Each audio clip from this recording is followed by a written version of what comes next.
button.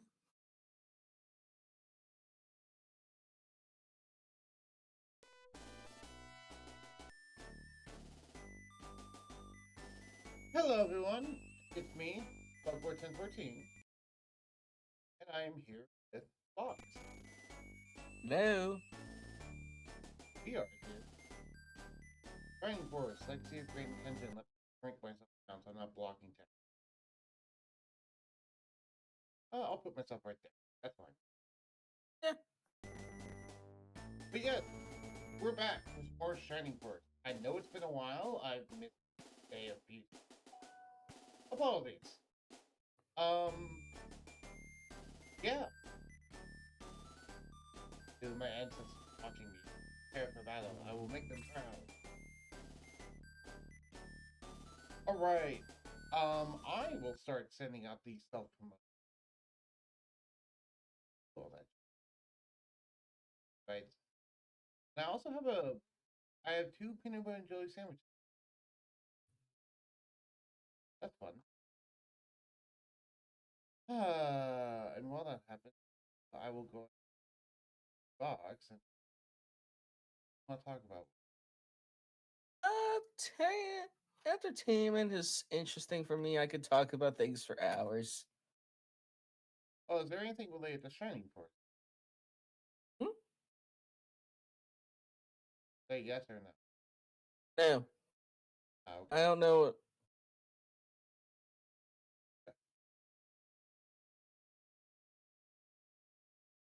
Also, yeah, I'm just gonna change the screen so you there.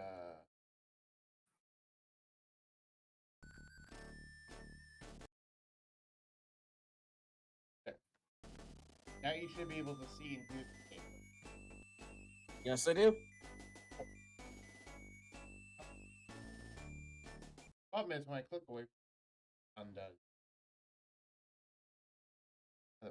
Everyone, of course, like extension, copy and paste every single server.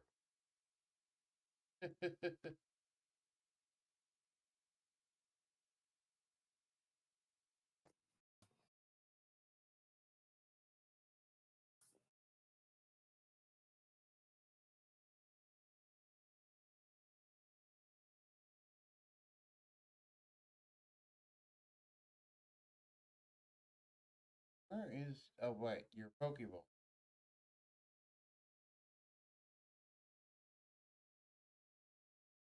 Uh, Mhm.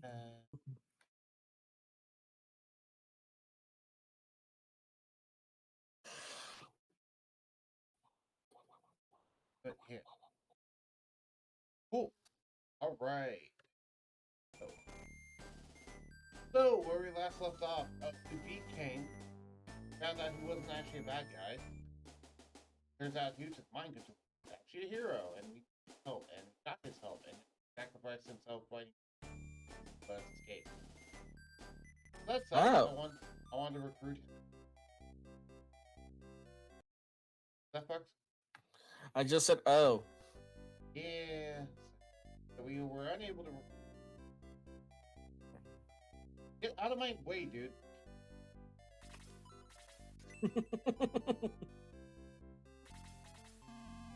Great weapons for the pick up. Oh.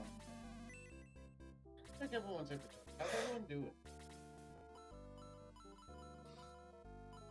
Some people are.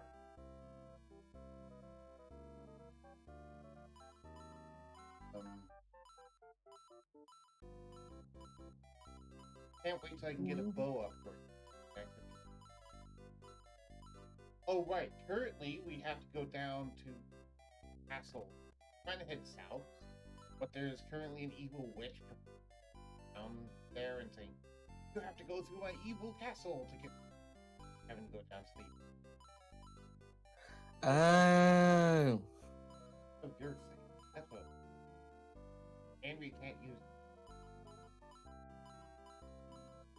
What was your question? That's kind of sounds stupid, but eh. Do the magic use.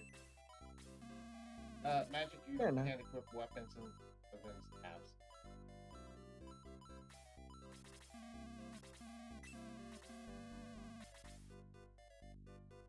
happens. Driving Force is loosely based off of D&D, however, it's loosely based off of, like, 2nd edition. So, it's not fully recognizable to what you know D&D to be, but it's, like, based off of old style D&D in some regard. It's, as I said, loosely based. That's why, for example, the spells, like, hit an area of effect and aren't, like, actual attacks, more like Fire Emblem style. Does that make sense? Mm-hmm. But let me give everyone full inventory.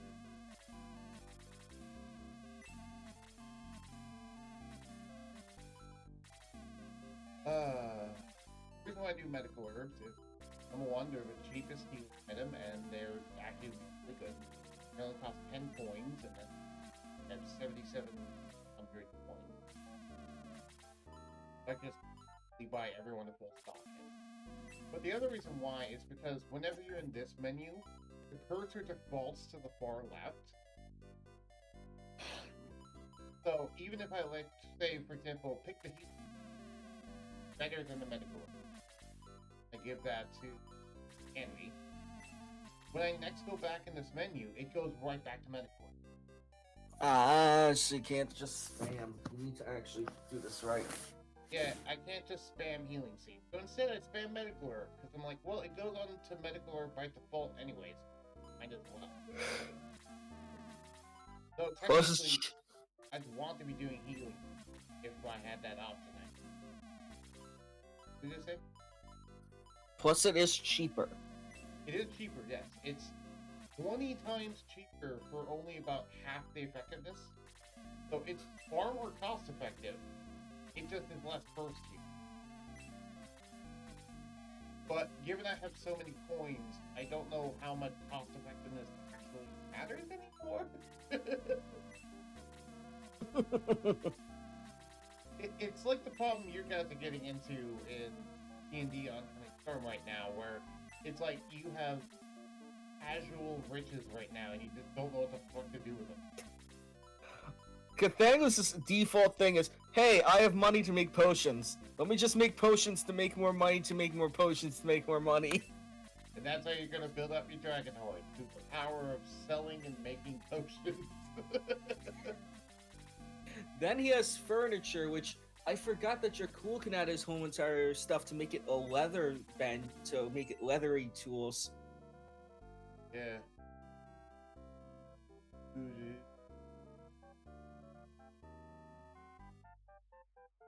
Girl.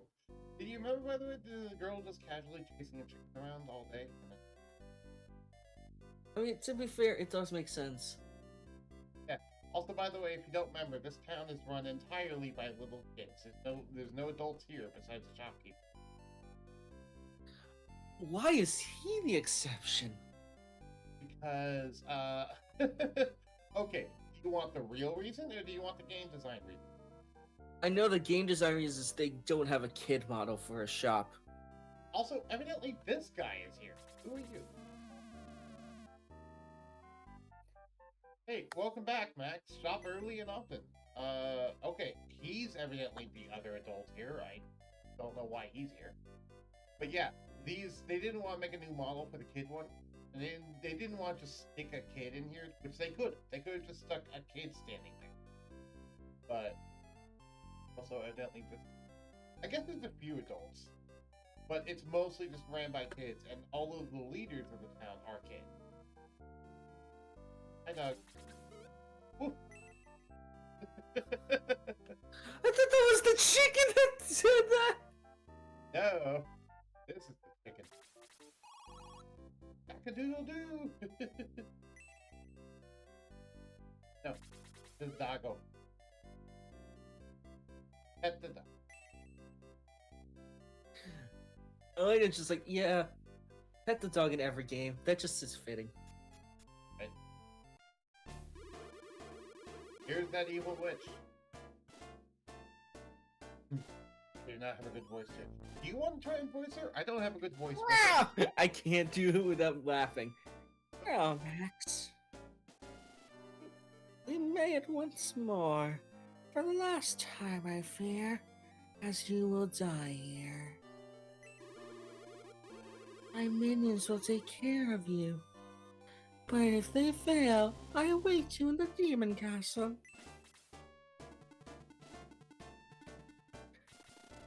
Sorry for the voice. But I was just eating. That's the reason why I wasn't responding. Oh, so they are legit a troop that just runs away. What is the enemy? The evil queen, yeah. Yeah. Not the evil queen, the evil witch.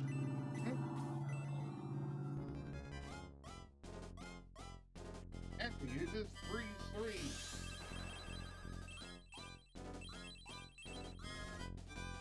I never understood what that magic's supposed to represent. Is it throwing ice at the enemy? There's a D&D spell that does the same exact thing though. Yep. Also, this is the castle. Right here. This is the most tedious map in the game. Let me show you why. And no, I don't want to buy viewers. Go away. Oh, you have to ban that. Now I just delete the message. The reason why I just delete the message is on the offhand that it's actually someone here and they're just trolling me. Because that's happened before, where I delete that message and they go, nah, I'm kidding, I'm not buying. Anyway, so this is the most tedious map in the game, for multiple reasons. Number one, it's important to remember that mountains limit your movement down to 3 tiles if you're not flying, and if you're mounted, it limits them down to 2 tiles. Oh. Yeah, hello, sir. But that's not all. So, there's a giant mountain. It's impassable to flying and non-flying units. You have to go all the way over here, into here, and then, oh hey, you know, all these mountains. We have to go all the way down here, through mountains, and then over here to get here. That sounds so annoying. It's a long-ass hike, basically, to get all the way over there. And all the while, enemies are coming in to help you. Murder says, but wait, there's more! Yes. Exactly. It even takes, Oh wait, there's more! right? It even takes the cursor a while to go across this map. This is one of the biggest maps in the game, and it honestly shows why this game does not have that many big maps. This is the most tedious map in the game, in my opinion. Also, I'm surprised of all creatures to have like limited movement. I'm surprised flying creatures like have limited movement in mountains. That's why I said non-flying creatures. The flying creatures are not limited by terrain at all. Okay. As you can see, the gargoyle's movement is expansive. Also, the flying unit can fly over these mountains. However, I specifically need to get Max to enter this castle. He's not a flying unit. So even if I Make get him like, a fly. flyer down there, that doesn't matter. Because I need to get Max down. You know what I mean? Yes.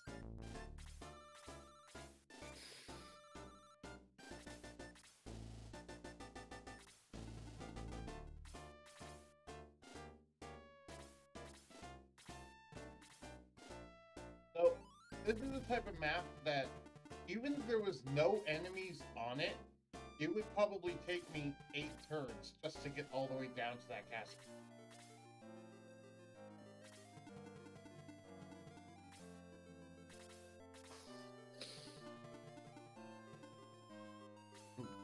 Was that the sounds of you getting annoyed by the team?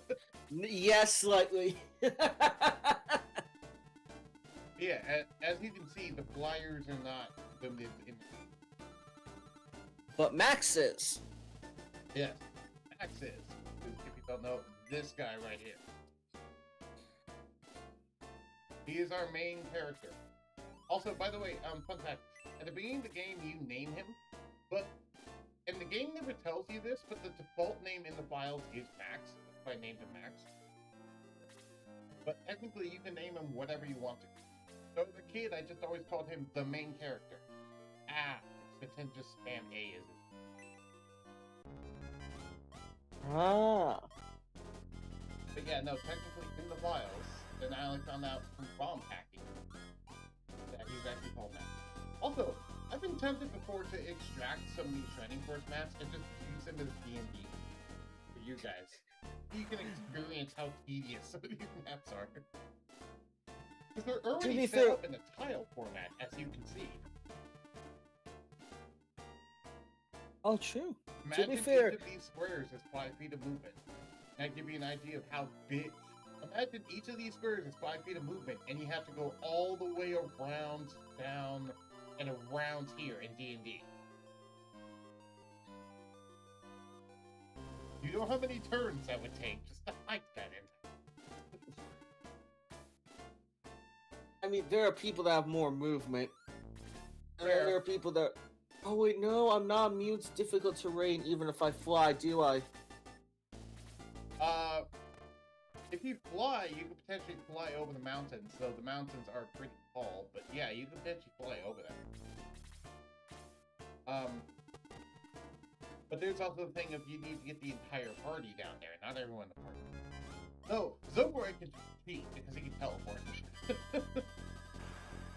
No one in Shining Force can teleport. To be fair, I can also Misty Step. You could also use your ring. Also, I just realized the ring technically has 2 charges if you think about it, because it doesn't specifically say you use one of the charges to go into someone's dream. It just says, also, you could do this. Well, if you remember earlier, it says, and I quote, you can only use the ring to travel to a specific plane once per day. Meaning that you can travel to someone's dream and then use it to travel back home. And then use it to travel to the Feywild. But if you travel to the Feywild, you can't then use it to travel back home unless you spend no day. Because the fact So I could go to someone's dream, then teleport. Because one thing that you can do, for example, is like open a portal, go to the Feywild, and then open the portal back to the prime material that is where you wanted to end teleport to, and then basically you just it's like a funky teleport. Yeah. You know what I mean? I legit joked about the first person I do that on is just by me teleporting to Sylvester. Lurker says you'd have to do all this and then get into typical terrain that's like 65%. Yeah.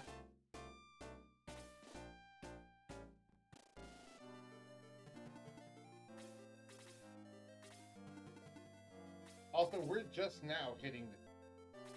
We haven't hit D yet. Wait. It also took me a while to realize, does the ring appear when I turn to wild shape? Only if the wild shape is physically capable of wearing the ring. Oh, then that means the ape is automatically yes. Yeah, it basically needs to have all things of some kind that could reasonably wear a ring.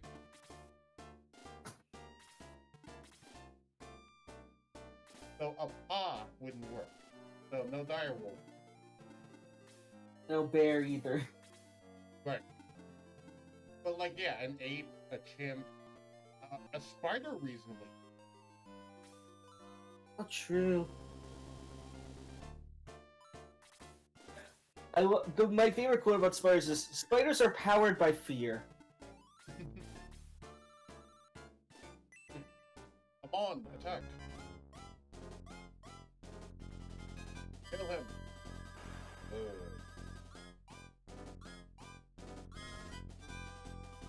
Oh wait. Actually, no, I don't have the use of the ring in the first hours before rest. I forgot to read out that level up. That's what they traditionally do. I was about to say I could just patent the mana potion before then, and then just teleport back as like a quick thing, and I'm like, eh, that would not make sense because it takes time to attune to it. Right. It also that would mean we'd have to do a mini session of you going to the mercantile capital because that place is pretty special, and I want to know your reaction. Oh, I'm gonna have a definite reaction to it. Yeah. Bow Rider! Shoot him in the face. 13 now.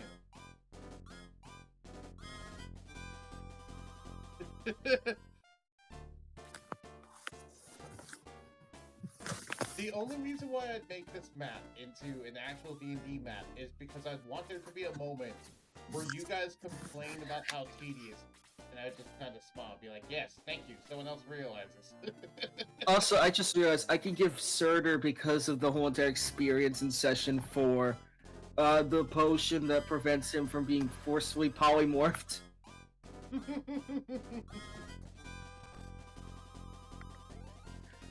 Because odds are Cathangus will just give it to him.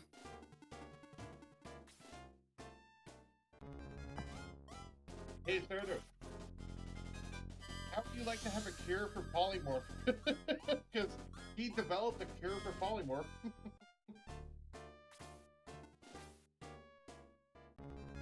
Specifically, it's a cure for forceful polymorph.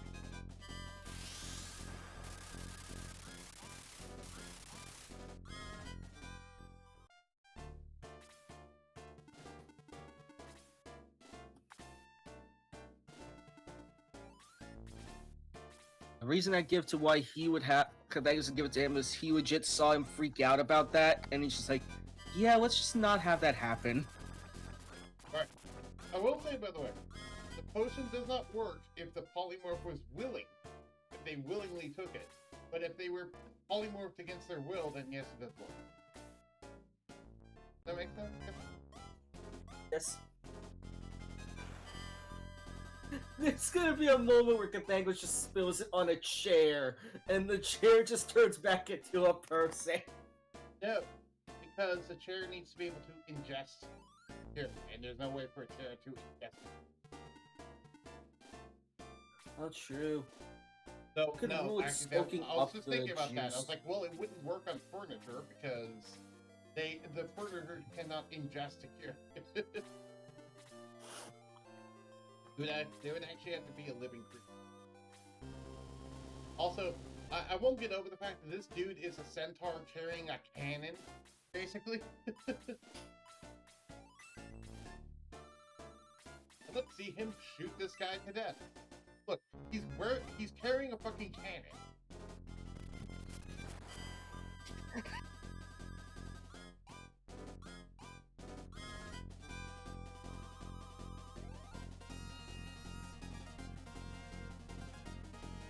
Lyle's level increases to 3. Attack level increases by 1. Weapon hit point increases by 1. Keep on forgetting he's level 3. Oh. He was level 2. Now he's level 3. I thought he was higher for some reason. Because I promoted him recently, which reset his level back down to 1. Oh, so it does the Fire Emblem thing. Yeah.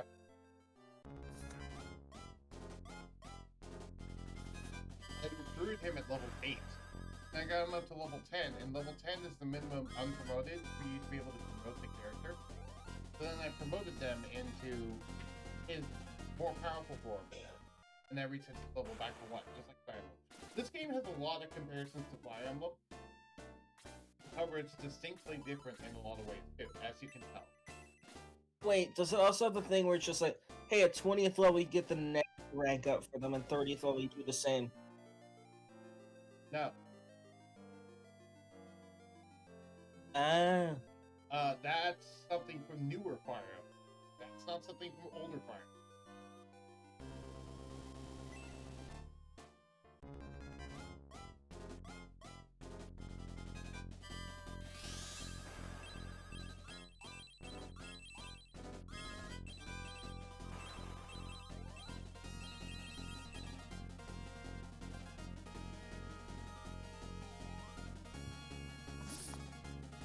Enemy's level increases to 9. Attack level increases by 3. Defense level increases by 4. Active magic points increases by 2. So they only have like one evolution, if you say. Yeah. Except Jogurt, which just becomes Jogurt. Yeah. Well, technically, it's an evolution. He just evolves into himself. If you would like, if we're being technical, it is an evolution. He evolves from Yogurt to Yogurt Plus Ultra. No, he just evolves from yogurt to yogurt. And from yogurt to yogurt. And from yogurt to... I like how Midnight's like, well, he's already perfect in his own way. He's perfectly terrible. He is perfectly terrible, but he is, by standards, perfect. No, I disagree. I adamantly disagree. So why need the chance to evolve him? He already has his final form. To make him useful? Midnight had a pun right there. It's like, he is very cultured. I don't get the pun. Yogurt has cultures in it, which contains good bacteria. Ah, okay. Also, Babboy is about to die. No, Babboy! Fairly new. But next time, as per my rule, next time Max gets a turn, I need to restart the battle. Because I have a self-determined rule that if someone dies, I restart the battle. So I can do it without someone dying. I mean, that's fair enough. That's fair enough, but when you get a map this tedious, it's like, we spent 8 turns, we aren't even out of the top section yet, and now someone died. May I even respond with the whole entire fight against the dude that was impossible that had the, like, Reaper's shit on him? What? May I even have to respond with the dude you fought that had the Reaper stuff where you have to reset like 20 times? Yeah. Yeah, that guy. Just like, god damn it, that guy's tedious. Do you remember the annoying bat, by the way, that I programmed? Oh, what do you know? If I ever get that level and we go to this kind of area, Cathangos is turning to annoying bat specifically because of the reference. Yeah. I based that guy's stats off of this game.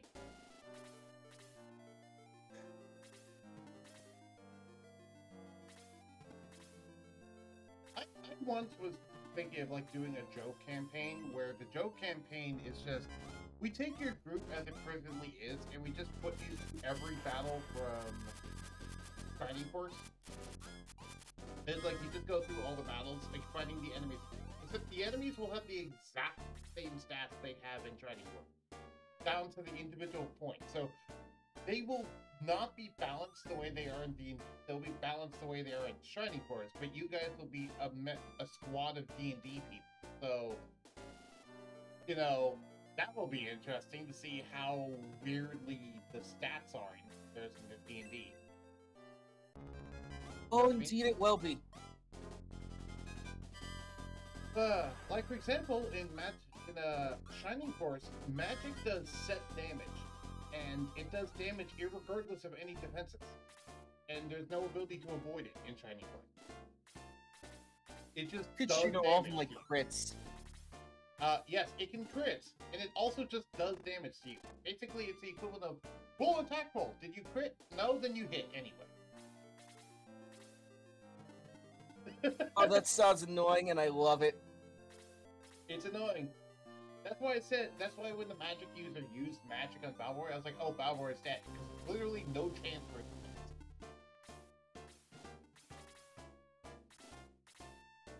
hit. Yes, Midnight, 0.000001. No. There's literally no chance. Because it bypasses the accuracy altogether. Oh god! It's like the Master Ball from Pokemon, where it just bypasses accuracy. It also bypasses defense, so it doesn't matter what sort of defenses you have. Granted, there is resistance, so resistance would still apply, but that's about it. It's not saving throw, it's not an attack roll, it just hits you. Can you be immune to shit? Immune? Well, in Shining Force, no, but in D&D, yeah. There's still lightning. Yeah, it's only did 1 damage. God damn it, Blue. Surtur just said it's like the Marut if it could crit. Oh no, no, we don't talk about the Maroons. Yep. Also, I know forgot about the was inevitables. Yeah, I forgot I was supposed to egress out with Max. I actually did this for that. I'll do it next time around. I don't get to control who gets a turn, though. The game just randomly picks who gets a turn. If I had a way, I would import the initiative system. I don't understand what it is, so I wouldn't have a way to do that. So it's just normal initiative. People move whenever they feel like. But they move based off of their agility stat and a random number generator, but that's about it. From how I understand it, how it basically applies. You see how he has an agility of 27? Yeah. Basically, from how I understand it, it rolls it basically takes your agility stat and rolls a number. And then it applies that number to everyone's agility stat. Or actually, no, sorry, it rolls a number for each individual person and then applies that to their agility stat. Whoever scored highest is the one who next gets a turn. Between a combination of the number that they rolled and their actual agility stat. So, for example, it's like, oh, let's say Gort rolled a 20. So, you know, he has 27. But let's say that Diane rolled a 37, he has 28. Well, she would go higher. But then let's say that Max, well, not Max, let's pick someone lower agility. Like this guy. Let's say this guy, he has lower agility, but if he rolled higher, then he would go first before. And I believe it does that literally every turn. It re-rolls those numbers every turn. Oh god. More guaranteed To be damage. fair, you two level up. Leveling up barely does anything. So, oh god, more guaranteed damage. Also, yeah, so that just does a flat 10 damage. It doesn't roll for damage. It does flat damage. So imagine, so the D&D equivalent of that would be it does 10 total damage flat. That sounds like it needs to be a very, very, very, very, very rare item in D&D. And meanwhile, it's just freeze too. It's a pretty casual spell in this game. It's like you need to have, like, that needs to be an artifact item if you ever want to have, like, oh yeah, you just don't need to roll for your attack roll, for your magic rolls to hit. Right. For example, Fire 1, which is one of the weakest spells in this game, does 7 damage flat. It does 7 fire damage flat.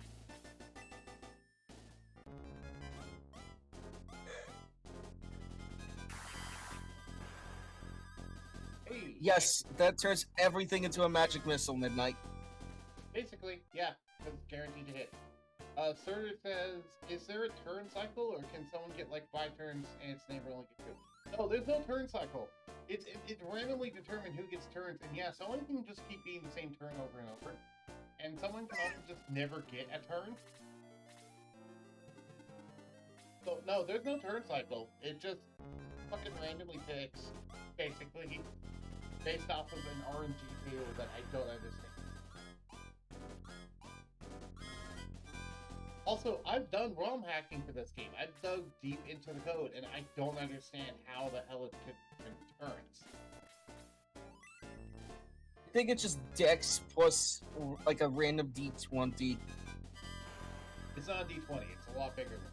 It's more like a random D100, but yeah.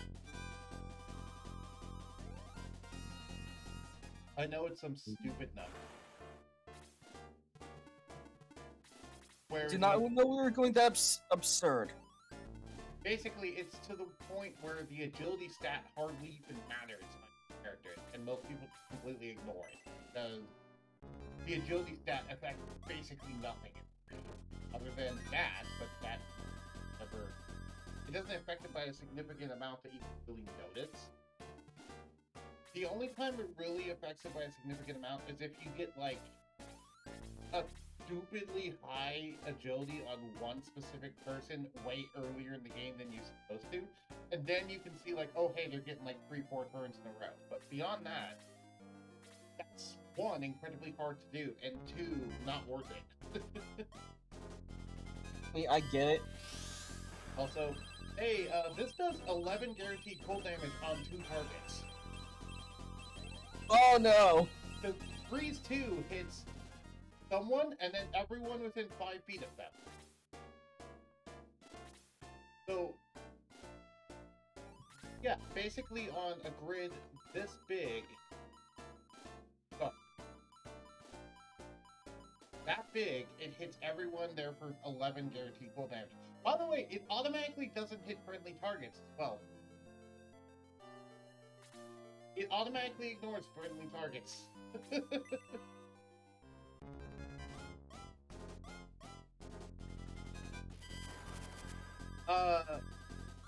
Sorter says, so it's basically roll for initiative. Kazang the full highest, you get a turn. Okay, you already did your turn. Everyone roll for initiative again. Kazang the full highest, take another turn.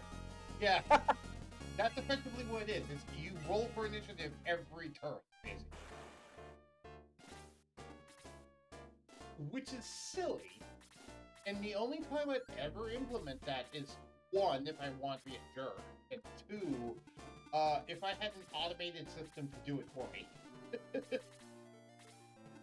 Because having everyone sit there and roll for initiative every turn sounds dumb. Especially, how do you keep track of rounds at that point?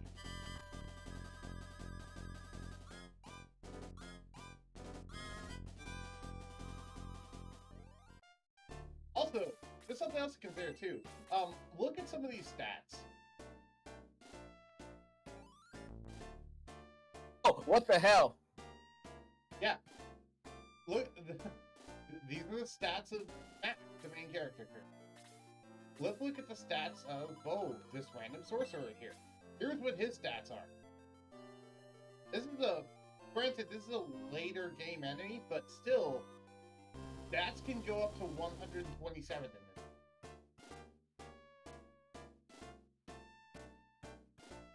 So, if I program this in by default, the way it is right here, you would have a strength of 33.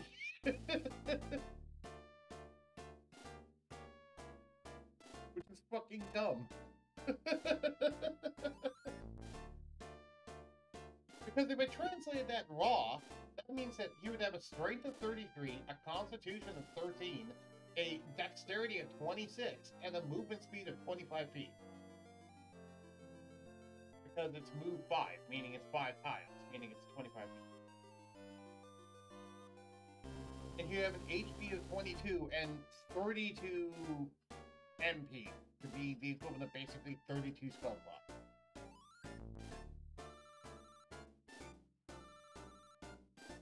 Now granted, some of that attack power comes from his stats, because if you don't know, in this game, weapons directly modify your base attributes. But still. So you can see how it was kind of hard translating the stats of the giant bat into something that works in D&D. You know what I mean? Especially with the fact that it's ridiculously high to, like, miss thing. Yeah. Because the giant bat has a 50% chance to dodge any attack.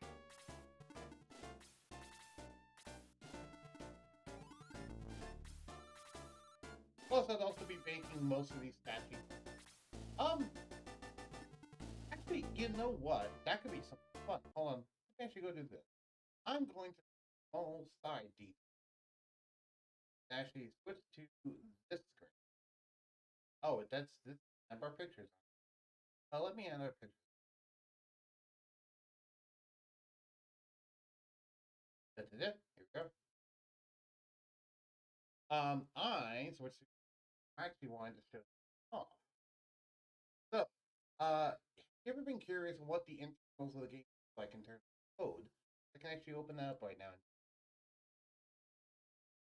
Here we are. Ignore. Move the second. It's this one. This is Shining Force. A little program made to Shining Force. You just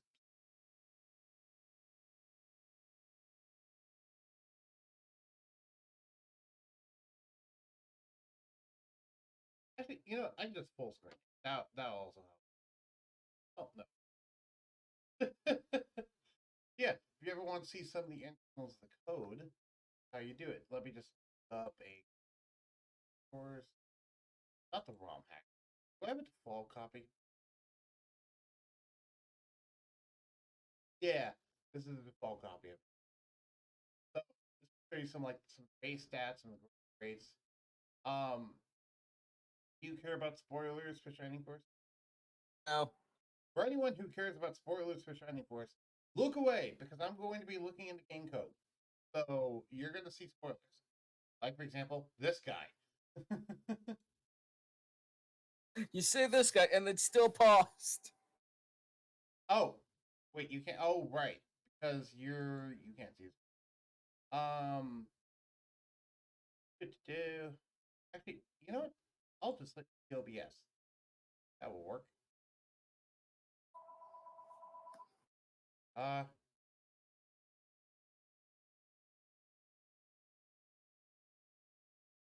No, wait, it would be bigger. Actual that way you can actually get because that the I clicked on this other screen. I clicked on. He's the character will I'll have him right. By the way, this is an editor that can let you edit basically facet of the game, including like items. But they have a section. It's the Joker ring. Yes. Yeah, right here, yogurt ring. I wish you can There is a Joker that you could just easily just turn it into an OP thing. I could make it give you 205 defense for. But I don't want to do that. Sorry, I can make it give it 100 defense.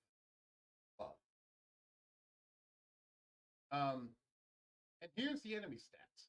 So, let's go to not all the enemy stats. There's more than this, but this is the first section. Includes all the enemies in the game and all the bosses. So I'd say what include bosses. Yeah. For example, here's Kane. Ah, yay, my favorite. Yeah. Also, we can add the critical stat and extend monsters. Extend. Add the critical stat. Critical stat is a normally hidden stat in the game that only a few units use, and it basically increases their chance to. So you can think of it like the champion's increased crit rate. Oh. Few enemies use that though. Here's all the spells in the game, by the way. The hell is Dummy? Dummy doesn't do anything. It's literally just a placeholder.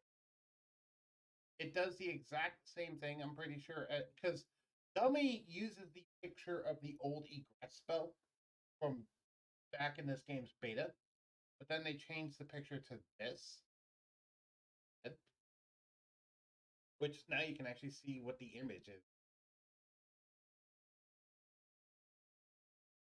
Also, yeah, egress would be a busted spell in D&D. Want to know what egress does? Curious. When you use it in battle, it warps you back to the previous healer place that you. And it also resets time warp. And it also resets time to before you did the battle.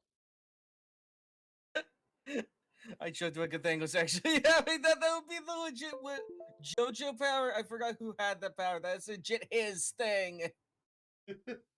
Yeah, it just reverts you back. Oh, Dio, that's the full power of Dio. Dio can't reverse time. He can stop time. He could just see into the future and then try to correct that. Right, but this is basically sending you into the past, but you get to keep all of your levels, progress, and items that you collected. And they So so he gets samurai jacked. basically, yeah, you can go, but you control how far back, because basically you go back automatically to the last, which for D&D terms is the last place that you took a long rest. So What if that doesn't exist? There has to be rules on that now. that does not exist, I and feel like this spell would I be feel like busted. if that does exist, if we add that in the game, and there's like we go back to a place that like got recently destroyed, that just sends us to the astral plane. No, because you're not understanding how the spell works. I think I'm underestimating it, aren't I? Listen to my explanation again. When you use egress, it sends you back to the place that you last took a long rest, and it rewinds time to before you ever even entered the battle. Wait, do you keep your level and stuff? Yes. So essentially, you gain your experience. You keep your experience. You gain the knowledge of what will happen. And You you could just gain have a any different plan. items that you collected from the battle. Okay, that's busted. Yes. That's why I said this is busted. You can just essentially take a boss's item and just fight them with their own weapon. Yeah, you can effectively duplicate items this way. Because you're rewinding time, but you're also not being affected by that rewinding time, but the rest of the world is. I like how they just immediately said, yeah, you could get infinite copies of the Moon Sword. You can get infinite copies of. Here's the thing: you can just go into a battle, do whatever you want, and when you're about to be killed, oh, egress out, everyone's fine. Wait, is there a failure chance of this? No, there is none. Okay, that's even worse because I was like, oh yeah, if it's just like the lower HP or the more chance you are likely to fail, that does make sense and it's more balanced. No, it has no balance. Right.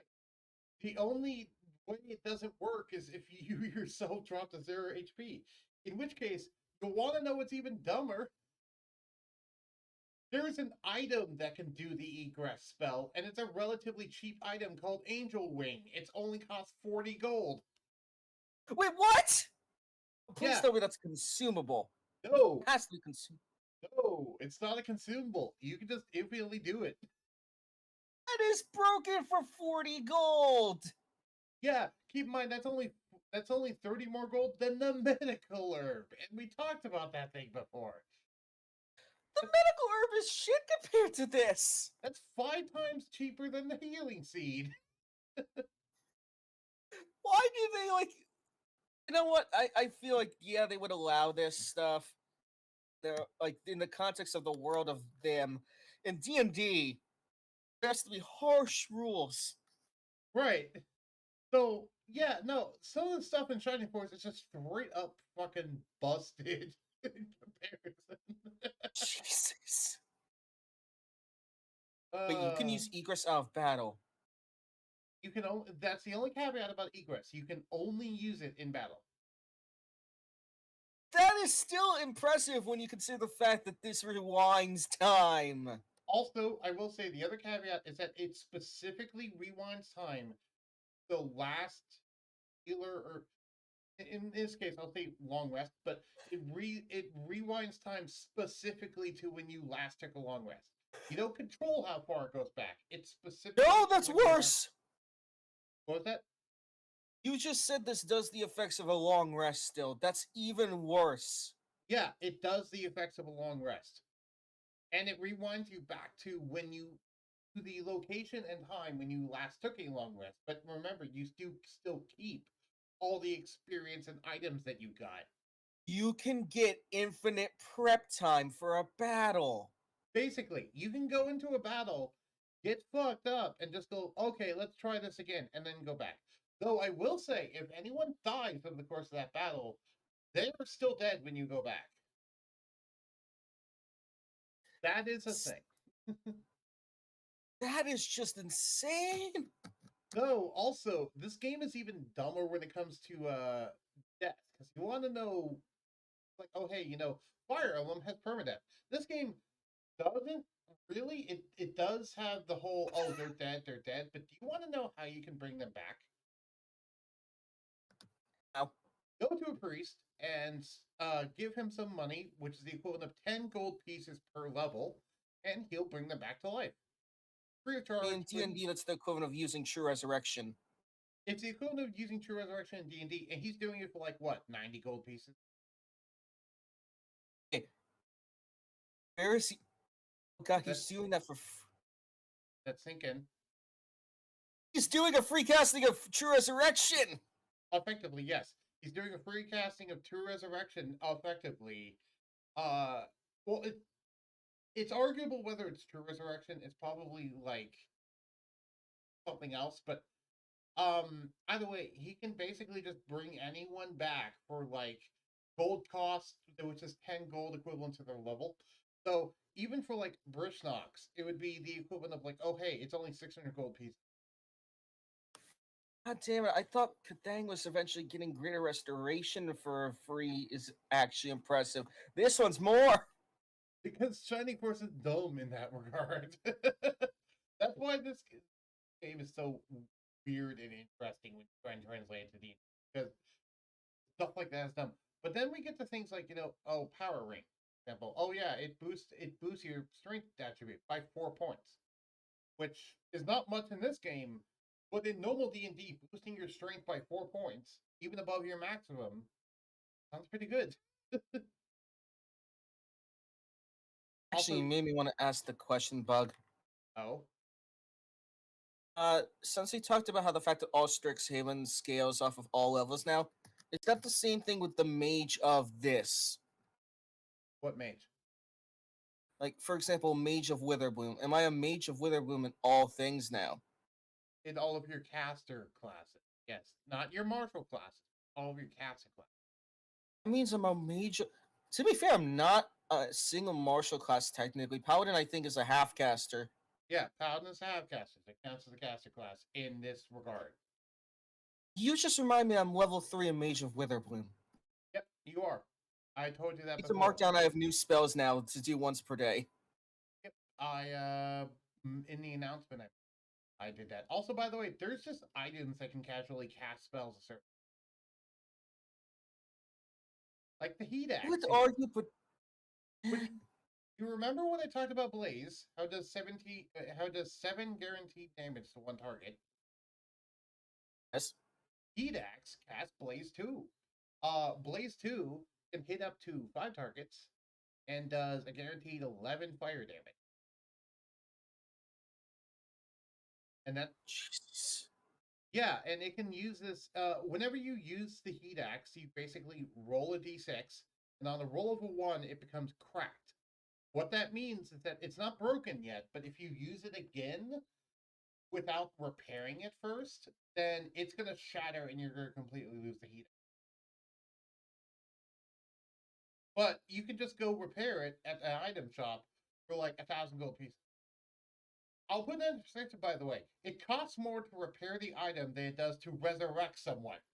What's the point of... You know what? There is a point.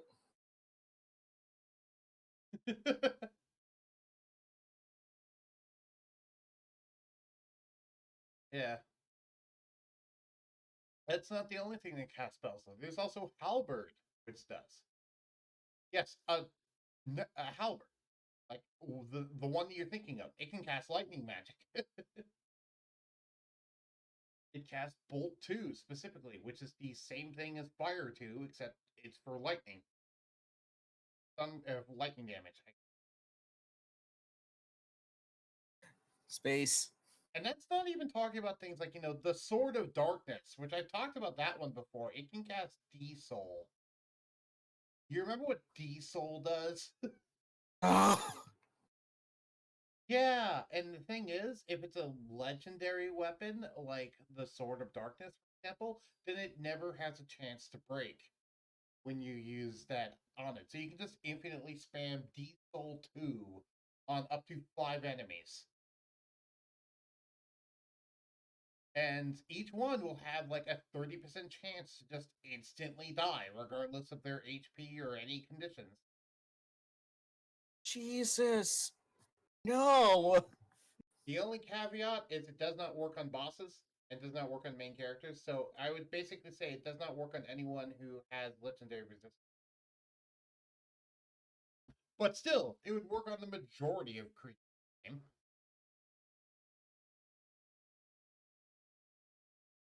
And then yeah. Oh, by the way, each of the rings also has a use. Speed ring is egress. It can just speed ring does egress. Why? Why? I don't see a reason to have that. Why? The mobility ring is the only ring that does not actually have a use in this game, but it boosts your attribute by 2, which for movement, which for perspective, basically equipping the mobility ring would give you a boost of speed equal to 10 feet. So you gain 10 feet faster just by equipping this. There's a chance to crack. No, not what the equip uses do not have a chance to crack.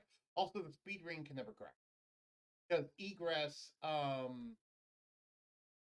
chance to, yeah, the speed ring never has a chance. Mobility ring doesn't have a use, so and just using the equip effect. By the way, the speed ring doesn't just egress; it also boosts your dexterity by 4. The shield ring boosts your defense by 4, and doesn't do anything. The white ring boosts your defense by 6, and so keep in mind it boosts your constitution in this case by 6, and it also has healing magic inside of it. Very good healing magic, I might add, because it's magic that I believe it has heal 2 inside of it, which is a magic spell that can heal one target for 15 guaranteed healing. I hate that the first response in my head is, yeah, there's a spell in D&D called heal. This is guaranteed. And also, this is on That's item. also guaranteed. There's just like that one. This is on an item, though, so it's basically a free casting for anyone who has this equipped. Also, Fair enough. and the only caveat is you have to roll a d6, and on a 1, it could potentially crack. That's it. Midnight, no, that's evil. Speaking of evil, there is the evil D&D, ring. this can work. Midnight respond in D&D it can work. It's just it casts you a 1 free casting of the healing spell to heal 75 HP. But the downside is if you roll a 1 through 5 on your D20, there's a chance of dealing 75 HP to you. No. Also, there is just straight up the evil ring. The fuck is the evil ring? This. Oh, it boosts your attack, but it guess it makes you evil. No, well, kind of. It's a cursed object, meaning you cannot remove it from. Unless you get a priest to bless you and basically do remove. Um, However, it has a use effect. By the way, first off, it boosts your attack by 8, which in this case would be the equivalent of strength. So it boosts your strength by 8. In this game, boosts things beyond your normal maximum. So that'd be like, oh, hey, you're a 20 strength character. Okay, here's a ring that makes you 28 strength now. That sounds fun. Anyway, that sounds fair and balanced. Yeah, that's what Midnight just said. Sounds like the Deltarune Snowgrave ring. Yeah. Also, its use effect is similar to the Deltarune Snowgrave ring because it when you use it on a target, it uses D Soul. So it has a chance to just instantly kill the target. Hi, Deltarune. How you doing? To be fair, Deltarune's sadder because the fact of there's what is the NPC? Someone does say all spells have a name for it, so that means Noel gave it the name before using it. She just doesn't remember.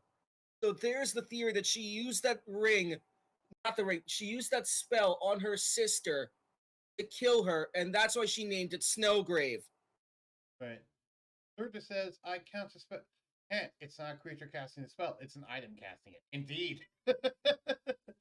So, if you use the white ring to cast heal, someone could not counterspell it. Can it be, no, Dispel Magic doesn't work, but can the anti-magic field work? Yes, anti-magic field would stop it. Also, there's an item which is actually a bikini. You know what? Except for Japan, Japan has an excuse because it's Japan. Yeah, this is a Japanese game. My favorite quote from JonTron was, Tom Cruise has been on an island for 1 week and he named Wilson. Japan has been on an island for about 1,000 years. Do you understand how much tentacles would be crawling out of the ball Tom Hanks did if he was stuck in that amount of time? Also, if you want to talk about busted items in D&D, shall we talk about the Shower of Cure? Shower of Cure. Any guess on what it does? And I warn you, it's busted as all hell. Does it do the Cure spell on everyone? Is that a range thing? Cure is not a spell, first off. I thought Cure was a spell. Heal is a spell. Does the heal effect. Do that. What it does, you are slightly correct.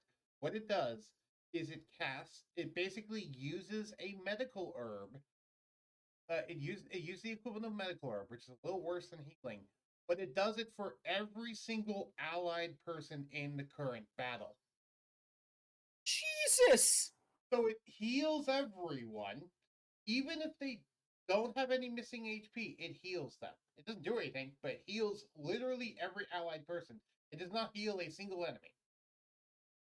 So it's mass cure wounds, or what is it called? Mass healing or something from D&D? It's better than that. It basically, you cast Cure Wounds on everyone in the current battle. Keep in mind, the current battle. There's no range limit. It's just if you're involved in the current battle, you're getting healed. Wait, how far is the... Oh, 30 feet on mass cure wounds. Yes. Meanwhile, Oh! let's say you have a battle that spans, I don't know, the entire front line of a war. This could heal every allied soldier. Jesus! There's no upper cap set for the limit here. Now, granted, if we go off of Shining Force scaling, the Shining Force members can only have a maximum of 12 people in their party. You could say, it can heal up to 12 people in the allied force. Okay, but it's still not limited by distance. It can be literally any distance away. As long as they're involved in the current battle, it can heal, I guess, up to 12 people with the medical herb effect, which is 17 guaranteed healing. I have no words. Right. That's what I'm saying. Shining Force is dumb in some of these regards. How the hell does this... You know what? No, I give it a pass. I give the game a pass. Also, by the way, Sword of Darkness has 40 as its attribute bonus, and it's to attack. So, we can take boosting attack in one of two ways. We can either say... Can wield it? What was that? Just noticed, I thought it was just the hero you said that can wield it. No, what's Sky W? Sky W is Sky Warrior, meaning that, your little, like Balboy and Amon, they can also use them. The I thought you said it hero was specifically is, for... hero is the only one that can use the Sword of Light. But technically, Sky Warriors can use the Sword of Darkness. The reason why is because there's a point in the game where you have both the Sword of Light and the Sword of Darkness, and you can't have max equip both. They let you equip the Sword of Darkness on someone else. Midnight Sass right now. He's just like, do you mean the paladin can't wield something that legit has the word light in it? Yes. Because only the hero can. Anyway. So, what was I talking about? But I was going somewhere with that before you got distracted.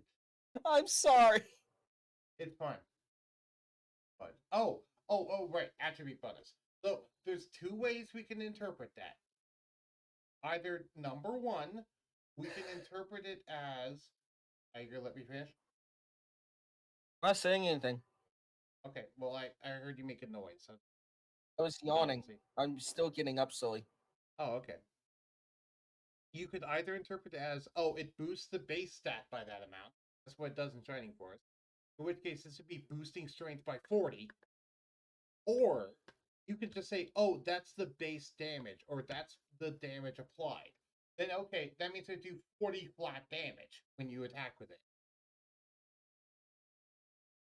You see, remember when you were talking about 3.5 and the stats you have there, where you just have like, or was it 3.5 or second edition, where it's just like you can just casually gain like plus 60 to hit or something? Yes, That makes that's sense 3.5. there. That's 3.5. And yeah, that as I said, this is based off of Shining Force is loosely based off of D&D second edition. So yeah, no, this is based off of some of the older stats in that regard. Yeah, that makes sense now when you're considering the fact that like you can have massive amounts of Right. bonuses. The Doomblade is fun, by the way, because we haven't gotten access to the Doomblade yet, but it's cool because it's one of the only weapons in the game that has an effect that can randomly proc when you hit someone. I mean, the best way I've heard described about how to like calculate stuff from there to here is just divide the bonus by 10. I don't like that. Either way, Doomblade. So the Doomblade, it has attribute bonus 25. So let's say this is 25 flat damage. Okay, but it also has I believe 1 in 10 chance. I forget how often. I think it's 1 in 10 now. And the 1 in 10 chance of instantly killing the target. See, that is devastating. I'm glad nothing like that exists in D&D. Hi, Vorpul Sword. The Vorpul I was Sword. about to say. The Vorpul Sword, if you roll a nat 20, will either lop off the head of the enemy killing it, or if that would not kill it, then it just deals an extra 6d10 slashing damage on top of its To be base. fair, it won't kill, let's just say, a Hydra.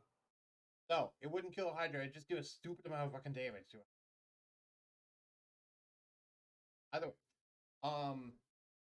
Yeah, I just realized how bad cutting off someone's head is. That just instantly ends a fight. a lot of fights, yeah. I feel so stupid. I'm like, wait, it instantly ends a fight. God damn it, that's an instant win. And I don't think Athangus would ever try it because that sounds too barbaric.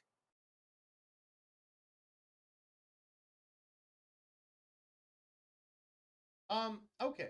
But then let's talk. So, by the way, here's what all the maps look like. I wanted to do all the maps.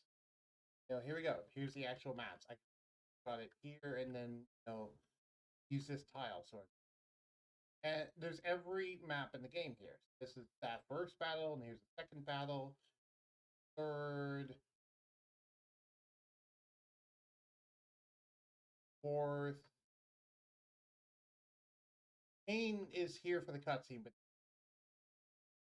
By the way, I could see some of these casual town tiles being used for D&D map. yep. Here's one of the most infamous maps in the game, where you have to go around here, go across this bridge, and then go up through the desert, which is horrifyingly because it's bad. It's as bad as Mountain, but it. I was gonna say, oh, that's like Fire Emblem. Like, no, they didn't pull that shit. Yeah, and look how I expanded the screen to make it easier to see. Look how many desert tiles there you have to go. How much speed do you get reduced? If you're a mounted unit like horseback, you get reduced down to 2 tiles, which is 10 feet of movement. If you're a non-mounted unit like a person on foot, then you get reduced to 3 tiles, 15 feet of movement. Why would mounted be reduced more? Because evidently horses do terribly in mountains. Fair I don't enough. know. that's a general trope that's in a lot of things. Oh wait, no, I know where they get that from. That's horses and water. Yeah, which by the way, the river is entirely impassable. I'm gonna So assume at that point you don't have a flying unit. yeah, you do not have a flying unit. You get flying units in the next fight immediately after this. That's not sorry, not the next fight. Once you go to this town right here, that's when you get flying units. As you can see, it's currently blocked off at this. Jeez.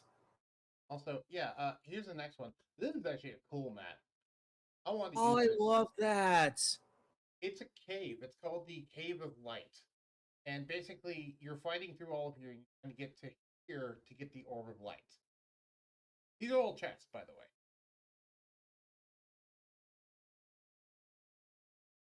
And then, yeah, this is actually kind of cool map. Then we get to this one, the first one that I kept slamming my head against. Oh, I love the pattern on the ground, the sun and the moon. Yeah, so this boss is kind of a bitch. I'm sorry, I'm a sucker for theming like that. Oh, I know, I know. I'm looking at you, Jebel. But you said I'm looking at you, and then you cut out. I said I'm looking at you, Jebel. That's why I like it. Also, Because he's chaos, but ironically, his song has a theming to it. here's a very Order. tiny map. By the way, the yellow square shows the bounds of the battle. So the What yellow the heck? square Two shows you stairs. how big the actual battle arena. This is stuff that's out of bounds. You aren't supposed to go there, but this is actual bounds. And yeah, this is one of the tiniest maps in the game. Because look how tiny this is for moving. Uh huh. Also, you want something interesting that I figured out with Deltarune? But Devil preaches chaos, yet his thing is about order. Spamton teaches order, yet his whole entire thing is about chaos. that's a neat parallel. Also, let's go to this is what Battle 8 is. One of my favorite battles. Not my favorite, but one of them. You're basically fighting your way down a mountain. Cool. Oh, I like that. These are staircases, by the way.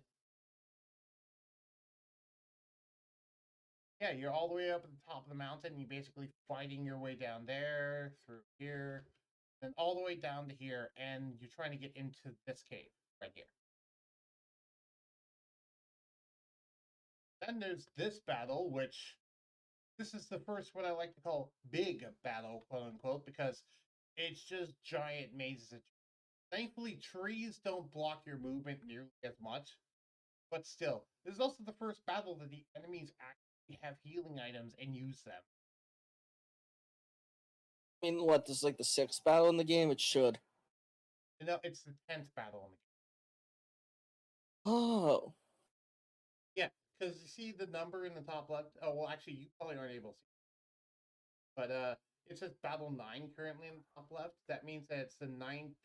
That means it's the 10th battle map because it starts at battle 0 as the first battle. Here's my favorite battle in the game. So you start up here, you're trying to go across the bridge and kill this guy. But then there's this giant laser cannon that blasts the bridge every 7 turns. And What? it will hit all allies and enemies. It does not care. That sounds smart and dumb. Like, I feel like you could easily manipulate your luck for that situation. You can, because it only blasts the bridge and it doesn't move. So if you just stick around down here, it will slowly start killing all of these enemies for you. Only thing is, then you have to deal with the laser. Right, and your guys are going to get blasted. By the way, the laser does anywhere from 12 to 15 damage. Oh, God! Yeah, it's guaranteed 12 to 15, and it will hit everything on this bridge. It I doesn't thought say you what were kind. talking about.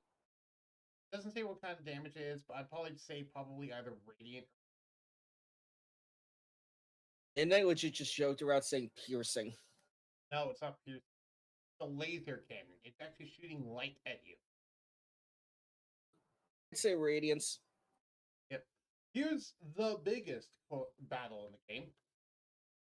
Notice there's no enemies here. That's because this is the left half. Here's the right half.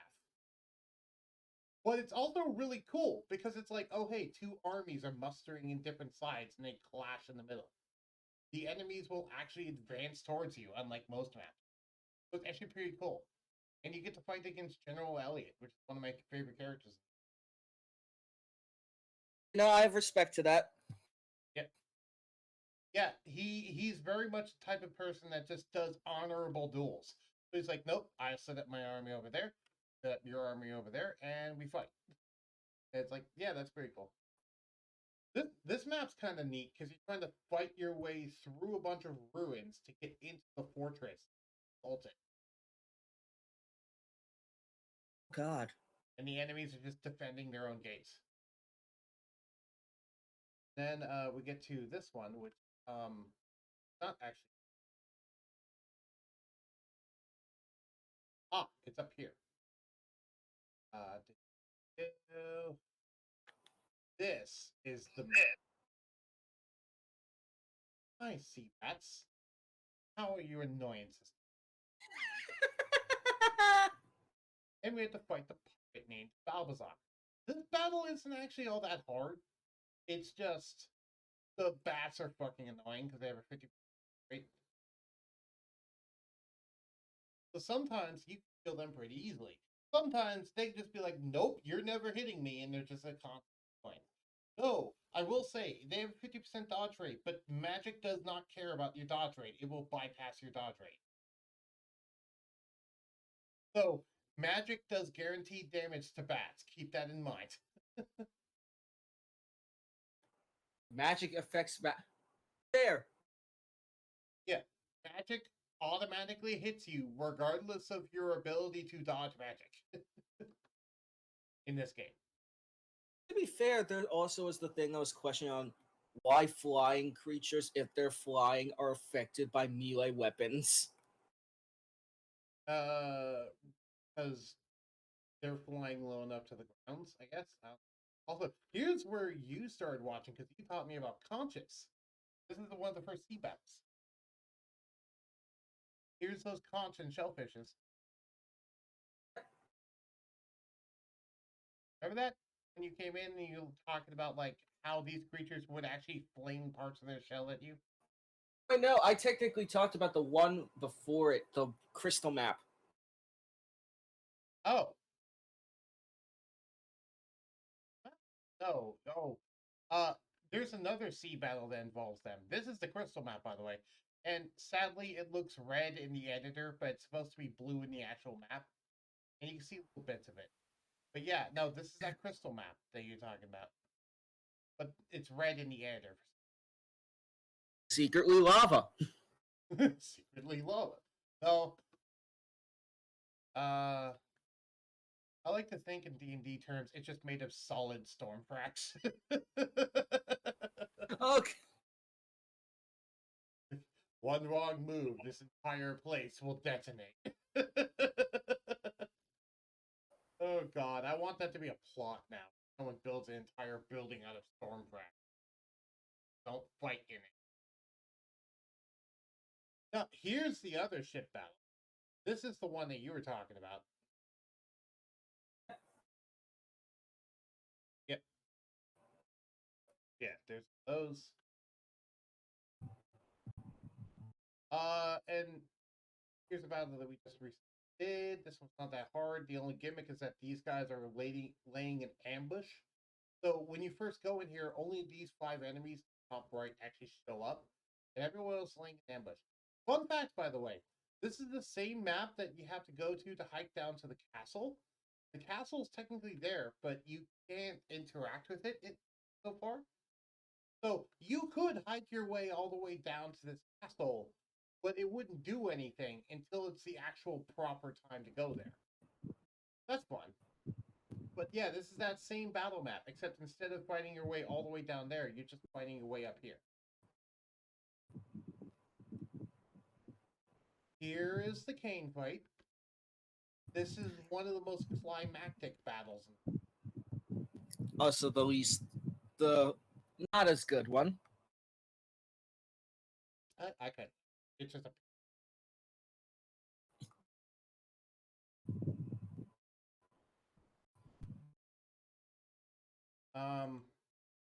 And then this is the current battle that we're on.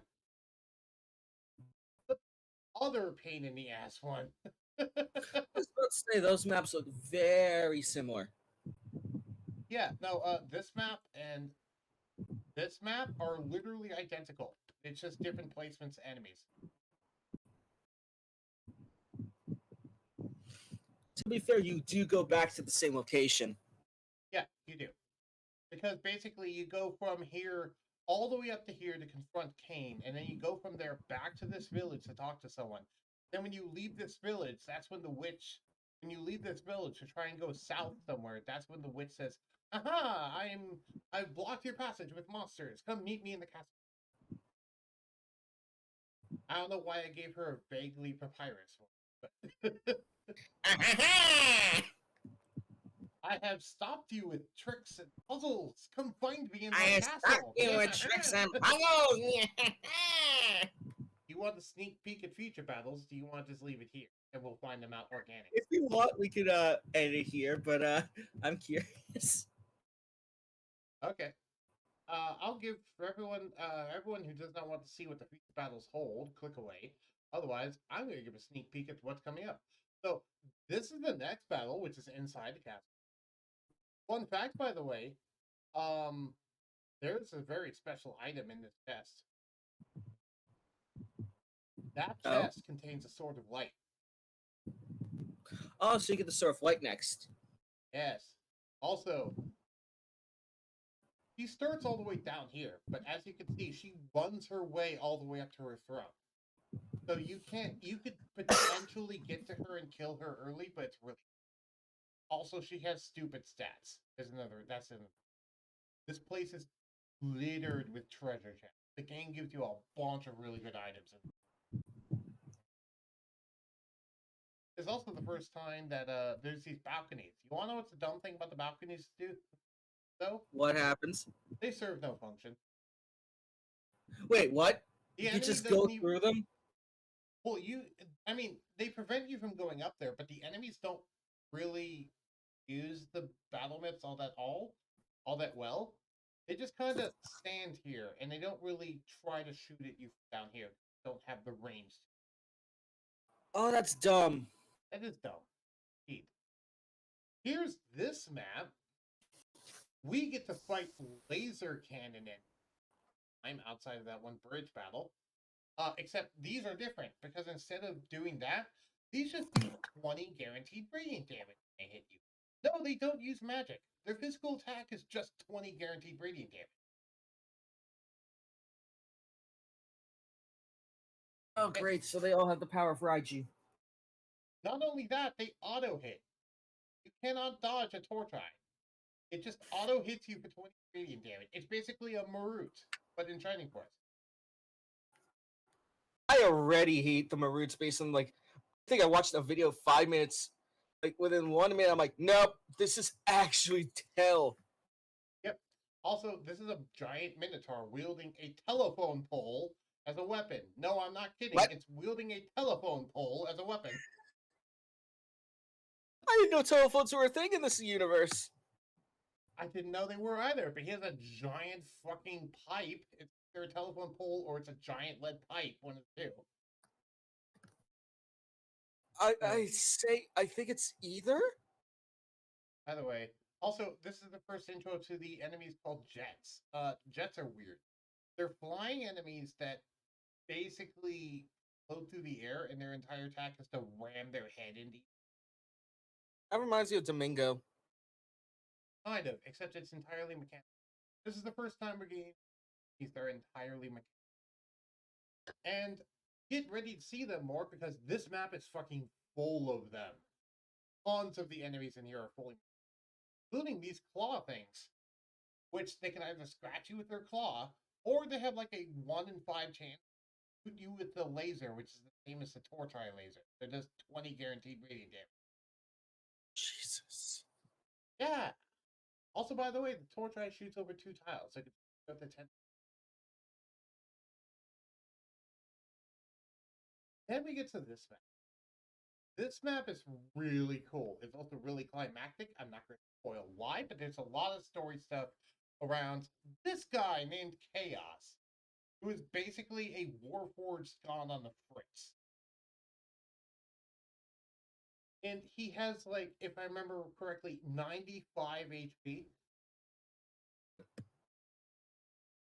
Something dumb. Also, he has an attack, a laser attack that does 35 guaranteed radiant damage. Oh God. Also, you notice the sheer amount of Torcheyes in this map, and all of them have attacks that do 20 guaranteed radiant. So yeah, and there's Well, this is worms, just stacked up for you to get stronger or lose. and there's a bunch of spellcasters. Which, oh hey, magic does guaranteed damage too, and also doesn't miss. So yeah, no, this is like get good, scrub, or you're dead. Then we come here. This map, what I remember, is hard as hell, but relatively lackluster at the same time somehow. There's magic users here. There's bowmans wielding, I believe, buster shots here. Buster shots are like, what if you strapped basically the fantasy equivalent of a thermonuclear warhead onto a arrow? That's what a buster shot is. Okay, maybe it's not that big, but more like the mini nukes from Fallout. And Oh, they basically fire a mini nuke at you. That's what a buster shot is. Yeah. And they have hellhounds, armed skeletons. I didn't mean sorry. Armed skeletons. Skeletons are funny because they can either hit you with their axe for a lot of damage, or they can shoot you with their gun. They have machine guns. Yeah. Keep in mind the skeletons here are decked in armor, wielding 2 machetes, and have 2 more arms that are holding a heavy machine gun. And no, I'm not joking. It's a literal like M60 style heavy machine gun. Silly. Then we get here with Ram Ladu. He leaves in this battle. You don't actually fight him, but fight him later. We also get access to one of my favorite items in the game, which is a very overpowered axe by the name of Atlas. But that's in these chests. Besides that, it's just a bunch of enemies. This map is relatively lackluster. It's the next one. Because basically, it's like, oh, hey, you're here. Ramladu's right here. You're fighting him by yourself, right? this Aura 3. He has Aura 3. That's the ultimate healing spell. So he used that on himself. Yes. Basically, Aura 3, I believe, heals you and everyone next to you for 55 HP. Wait, does that work on enemies? No, it only hits him. Okay. By the way, you're fighting him by yourself, right? Up on his throne, all that sort of stuff. Like, all these blue things can turn into enemies. Jeez. So you just get jumped by 6 Torcheyes and 6 Claw guys. The Torcheyes do guaranteed damage. The Claw guys have a 1 in 5 chance to do guaranteed damage. So yeah, no, he's not fucking stupid. Also, he has a very powerful attack as well, because he basically swings amazing. And then there's this. 3 brain. Named Colossus. There's 3 of them. They're evidently triplets. This fight is... I thought they were a 3-headed being for a second. Yeah, that's a statue that they're on. They're flying brains. They're literally just flying brains. with ice somehow. This fight is honestly relatively lackluster. I've always remembered that I was disappointed with this fight. I mean, you legit have 3 brains floating on what looks like a dragon statue. Yeah. This fight's relatively narrow. You basically go up here, and oh, by the way, all these enemies fly. Point out the chimeras and the dragons here, they all fly. And the jets fly. So basically, you just try to make your way through here while these enemies pelt you. Then when you actually manage to get up here, then you're fighting these things. And then basically, you just have to hike your way up to fighting each of them. The main one stays up here. This one goes off to here. And then this one goes off to here. You have to like hike your way around to get, which is just, this fight is more just rather than hard, because if you've gotten through everything before this point, this fight isn't even that hard, given the fact of how much grinding you have to do. I mean, yeah, everything else brought you up to this point. You should get stronger. Here is what See the painting on the floor? That's what I thought the creature that was in the statue was instead of brains. Move it up a little bit to see the dragon carpet. Yes, I know what you're referring to. I want to explain what this fight is first. This fight is supposed to be the final fight is about. Yes, that thing. We'll talk about that thing later. That thing is important for later. But yes, this is supposed to be the final fight of the batch. This fight is a bitch, but honestly, it's the climactic end battle where you actually fight Dark Soul himself. It should be. So, any questions about this fight before? Why doesn't he have attack? He does have an attack. He doesn't have any items. He can either smack you, or he can shoot dark blue lasers at you that do like 40 damage. Jesus! Yeah. He also does have magic, by the way, but it doesn't show up. He can cast a variety of spells. I don't know what all of them are offhand. Also, the most deceiving, the most divisive thing about this, these torch eyes will move into position. They'll move here and here. Basically, meaning if you have anyone standing here, they're pretty much guaranteed to take 40 guaranteed radiant damage. And the only way to get to Dark Soul, really, is either go all the way freaking around on one of these ends, or just go straight up through this path in the middle. I mean, which is the easier path, which is the better path? If you go through this area, these things will shoot at you constantly, like a firing line. This is like the peak cruelty in terms of game design. When the game goes like, you know what, we're going to be as cruel as possible. And yeah, they designed this. And yeah, you're basically being out there. Also, these guys will show up and start attacking you as well. And then, as I said, Dark Soul himself, I believe, has like 140 HP. So, to be fair, it's the final boss, basically. Yeah, keep in mind, by the way, when HP goes above 100, it becomes so high that it just shows up as question mark HP. You don't even get to see what the actual number.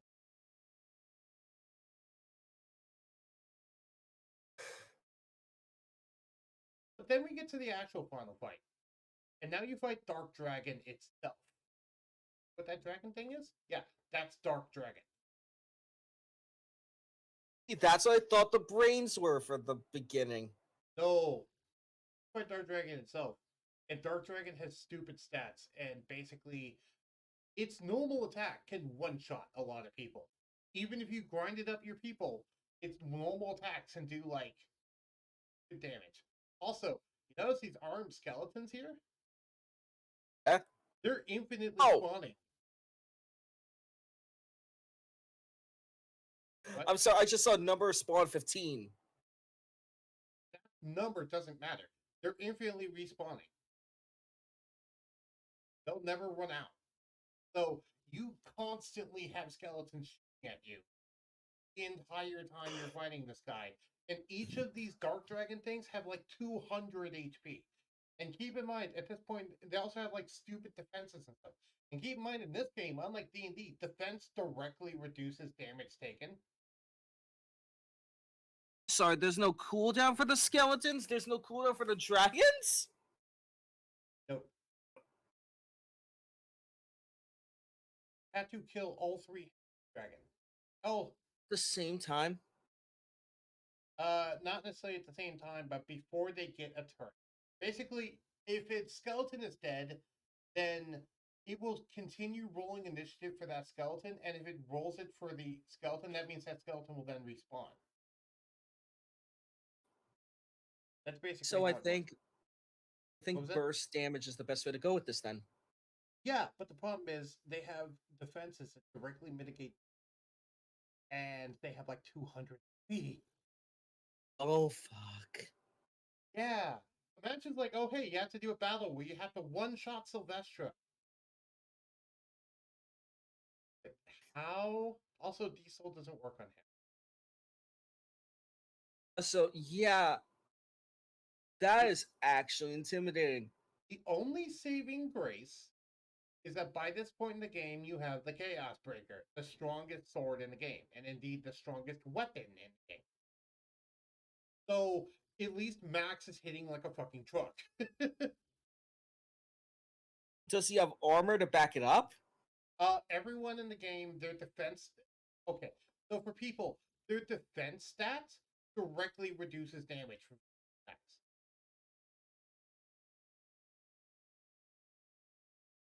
So, unlike it being like AC, so for example, you have a defense of 7, that reduces the damage you take from physical attacks by 7.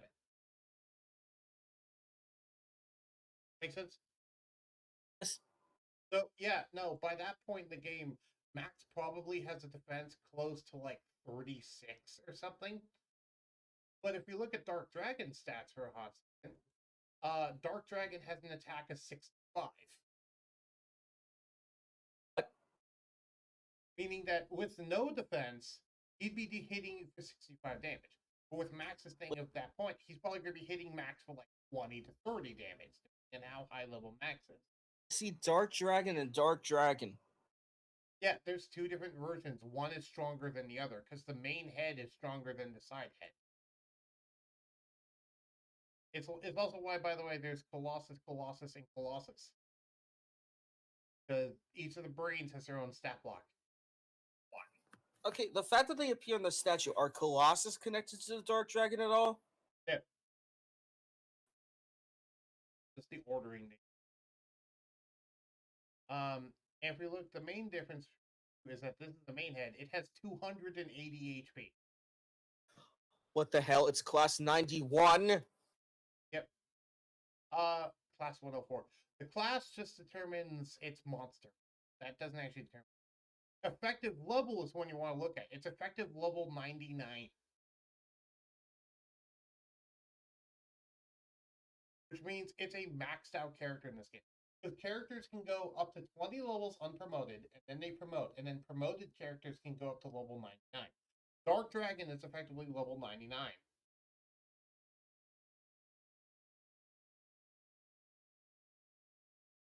How? Yeah. Have fun with this fight. I'm going. This fight takes quite a few years.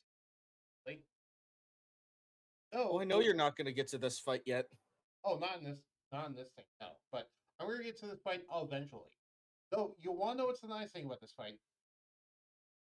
Since it's literally the final fight in the game, I don't have to care about my own rules. I just have to beat it.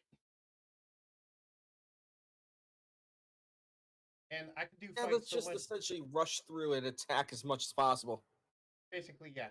I can basically ignore my own rules. So, okay, remember how I was talking about like 25% dodge rate and stuff? This is the actual stat that determines that. So if you look through the stuff, blah, blah, blah, this is all the player units. As you can see, pretty much none of them have anything, just base. Different stats, by the way, are evasion, question mark, slow, muddle, sleep to soul, bolt, freeze, and blaze. No, I don't know what question mark does. It's a mystery. Yeah. certain units have, like, for example, a 25% evasion, meaning that they have a 25% chance to dodge. But it's weakness to muddle, meaning that muddle is more likely to hit them. If we look at... See, there's no immunity. There is no immunity, no. And as you can see, most player units in the game don't actually have any going on. If we look here, suddenly enemies have quite a bit more. Let's look at the giant bat. Giant bat has a 25% chance to evade. The sea bat only has a 25. Really, I thought it had a 50. I thought the sea bat had a 50. I guess the sea bat only has a 20. It feels like a 50 chance. To be fair, you're rolling a 1/4 chance. Odds are you're going to maybe win and maybe lose. Right. That's part of the problem, is you never have a guarantee. Also, if they have a 50% resistance to diesel, by the way, that means they're basically guaranteed to have diesel. Because diesel has only like a 30% chance of working. And keep in mind, this directly minuses or adds on to the base damage. So, for example, with diesel, it has a 30% chance to work. To be, it's minus 50%. So it has a negative 20% chance. Also, I just noticed they're weak to slow. Yeah. So the slow spell has a 25% increased chance to work on Dark Dragon. That's because Dark Dragon is completely immobile. It cannot move. Right. To be fair, where's it going? It's strapped to the floor. Technically, the version of Dark Dragon that you fight is just it's the one that's starting to wake up. It hasn't fully waken up yet. You're basically fighting it before it gets... At this point, I wonder why, since it's just waking up, why can't you sleep on it? You can, but it probably won't help. Because by waking up, I don't think you know what I'm... You mean Because like fully awake? It was sealed away for thousands of years. Sorry, for 8,000 years. Oh no, I'd be not able to put to sleep either. Yeah, no. So by waking up, I mean it's being unsealed and starting to wake up. That's what I mean by wake up. I don't just mean like wake up from slumber. I mean, no. It's the seal on it is being broken. What the hell? What? I just looked up to the left and saw weed. Oh, yes. Weed is actually an enemy in This game is anti-drugs. They're the green golems. So the golems, the brown ones, the weed is actually an unused enemy in this game. That's a green variant. It's meant to be rising out of the forest or swamp, but they never implemented it in the game. So we can actually see this thing sprite if we go to right here. Eight. That's what it's going to look like. And yes, it's incredibly tiny. I'll send you.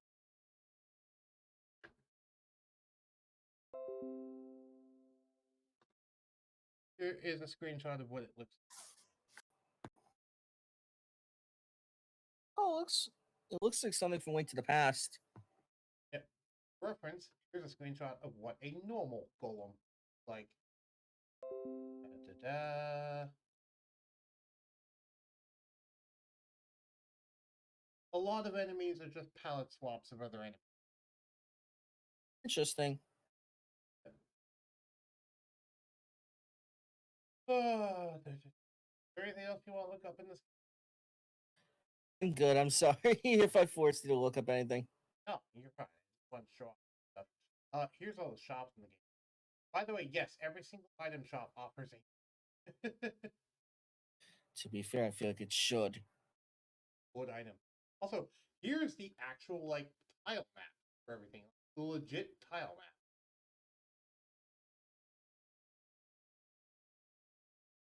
Wouldn't this be cool as a D&D map if we just rips this out of here and they just like, oh hey, this is because believe it or not, this is what Guardiana in Shining Force actually looks like. actually kind of said that before. I'm like, what if we just take that? Nothing stopping me. This could straight up be a town. You guys enter town, and then, oh hey, here's a destroyed version. And then I was hoping for the castle. Wait, I think the castle's before that. Yeah. No, wait. No, this is the first battle. Where's the castle map? Here's the castle map. Here's the castle of Guardian. I Remember guess that the long king that's a bridge? salesman. What was that? King that's a salesman. The game that's a salesman. I don't know what that means. King that's a salesman. Oh, no, that's not that one. It's a different guy. That is. Get to the map.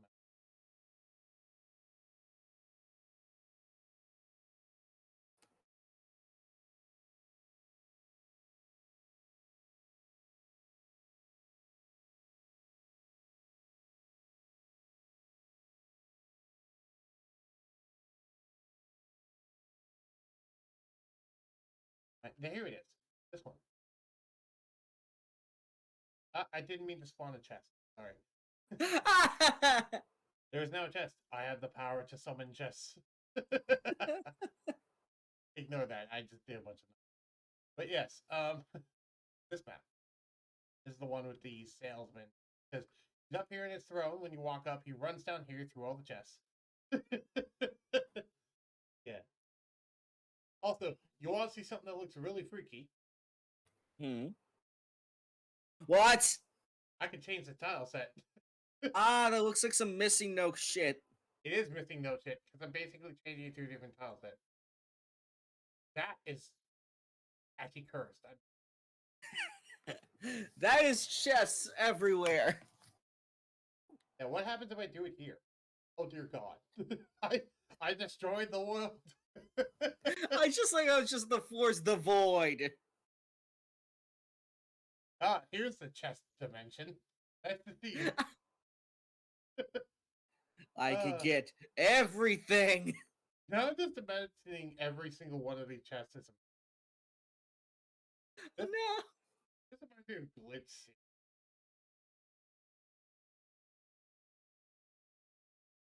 This is actually pretty. Okay.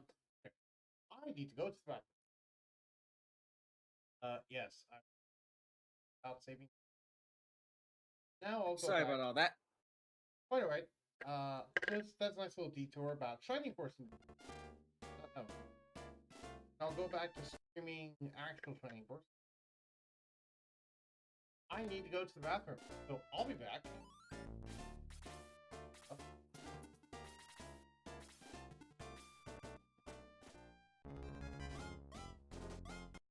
Go ahead and put corner started. No, bathroom.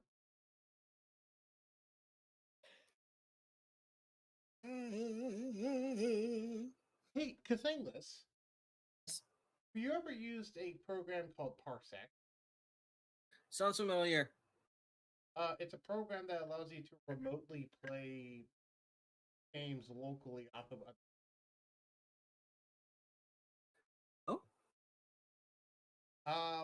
Would you? I just had a fun idea. Maybe at some point.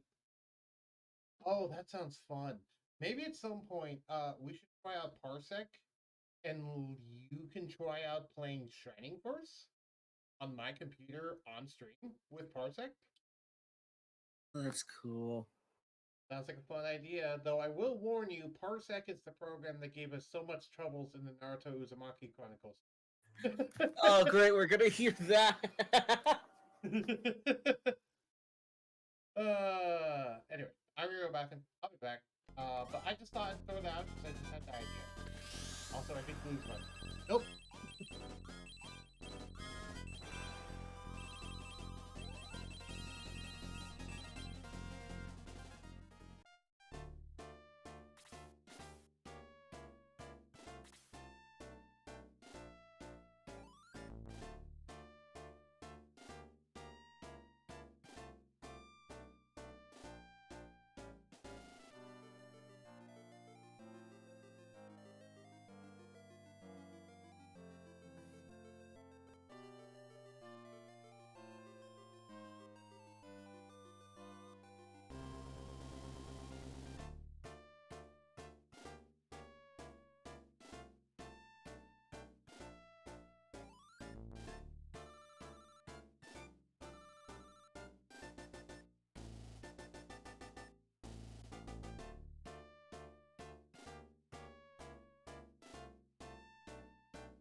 Welcome back. You were able to do that string.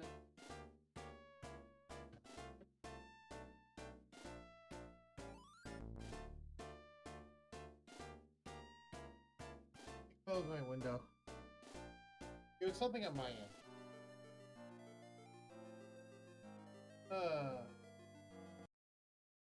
Just-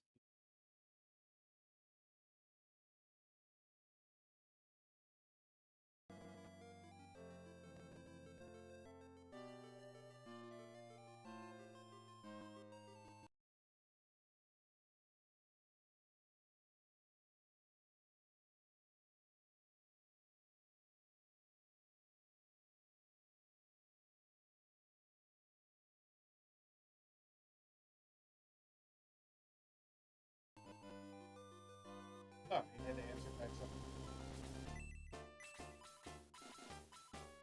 How are you doing?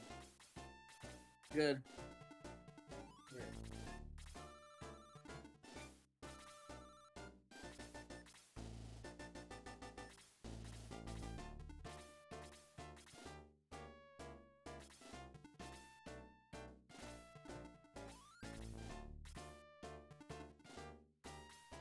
Ooh, attack.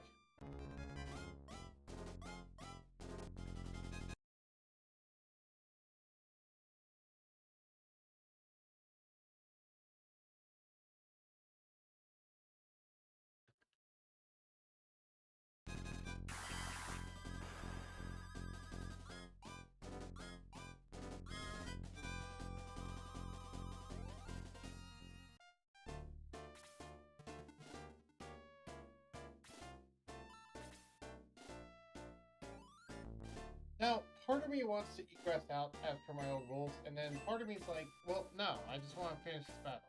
I think I'm just going to finish this battle. Then.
Alright. We're making good progress. Casually. You're pretty quiet, Fox. What's up? Sorry, I'm just talking to Xander. Oh, okay. What's Xander saying this time? I'm clearing up yesterday's where I had an argument with him, and I'm just trying to calm down and like bury the hatchet. Is he arguing with Bill? He told me why the whole entire argument happened, and I just am trying to like calm things down. Okay. Yes, Trevor. Yay, progress.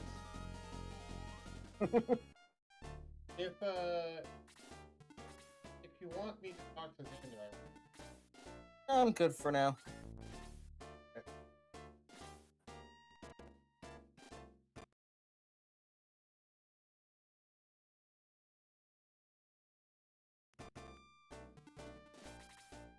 If you see the gameplay occasionally pause, it's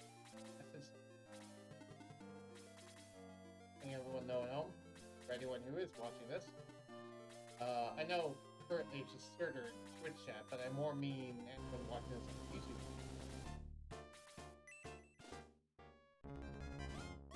Yeah, and there's the thing I DM'd you about the ideas. Yeah, I never actually.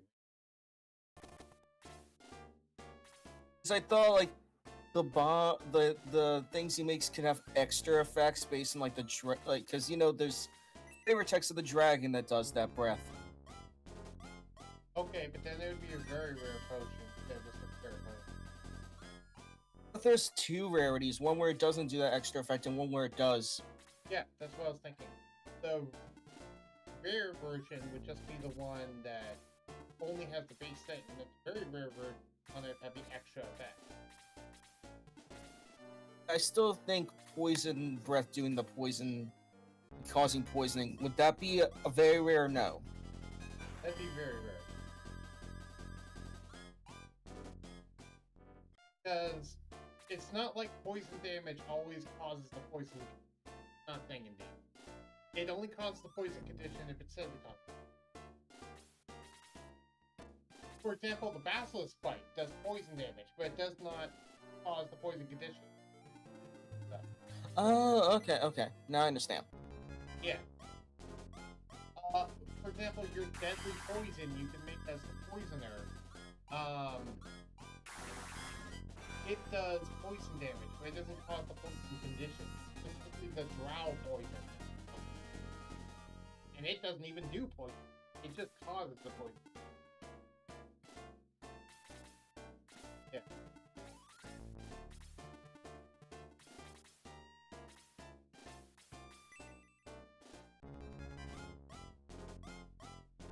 Oh, the game audio is louder than me?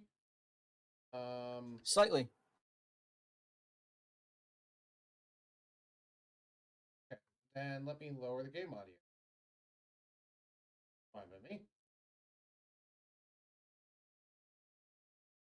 I already have it set to 25. I'll lower it all the way down to... Is that better? Yes, it is. Cool. Paladin's level increases to 9. Attack level increases by 4. Defense level increases by 3. Maximum hit points increases by 2. Very good level up. Fort. Use your Hedex. Quick save just in case it breaks. I forgot if it's cracked. Nope, it wasn't cracked.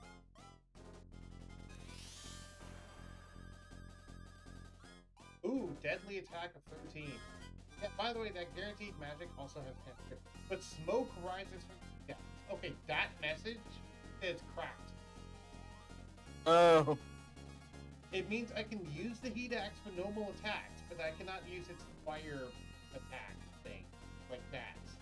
Unless I fix it. Surtur says, I think it's just your mic because Cathangless is louder than you on screen by a good amount. Oh. Let me fix the microphone then. How's this, Surtur? Is this better?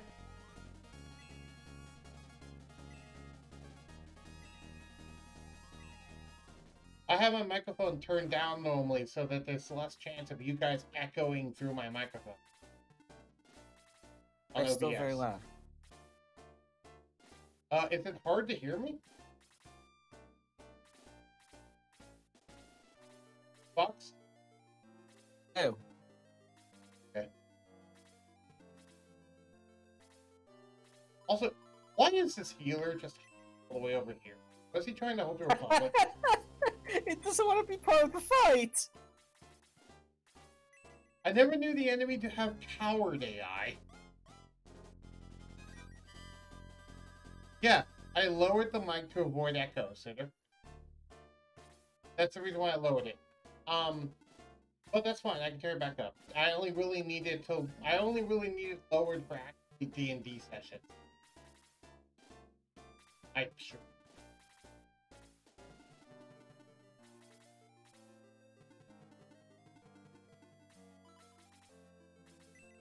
Oh, if it doesn't want to be part of the fight, I guess I'll leave it alone then. I don't have a reason to attack it. I'm just trying to get down to this castle.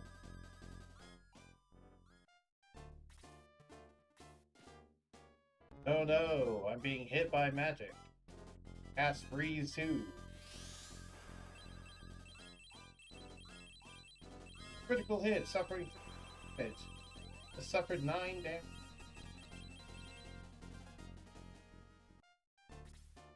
To be fair, I believe the dragon has... Oh, well, the dragon's probably dead. Also, Xylo's getting...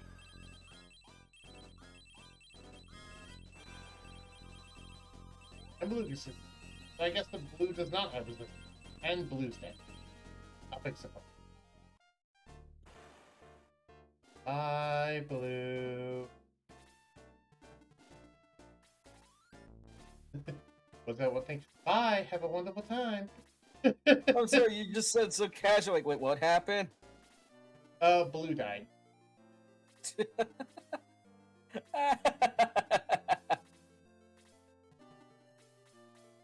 That'd be funny if Blue entered the Twitch chat right now. It's like, what happened to me? But he did not. That would have been funny, though. What's going on in the server? Oh, someone's streaming.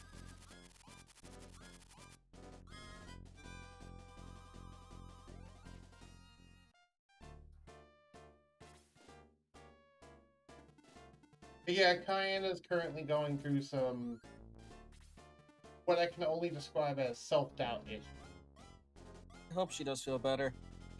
So Yeah. I joked about that potion curing charm. No, what's the effects? It's like you can have a mechanical benefit of it curing fear.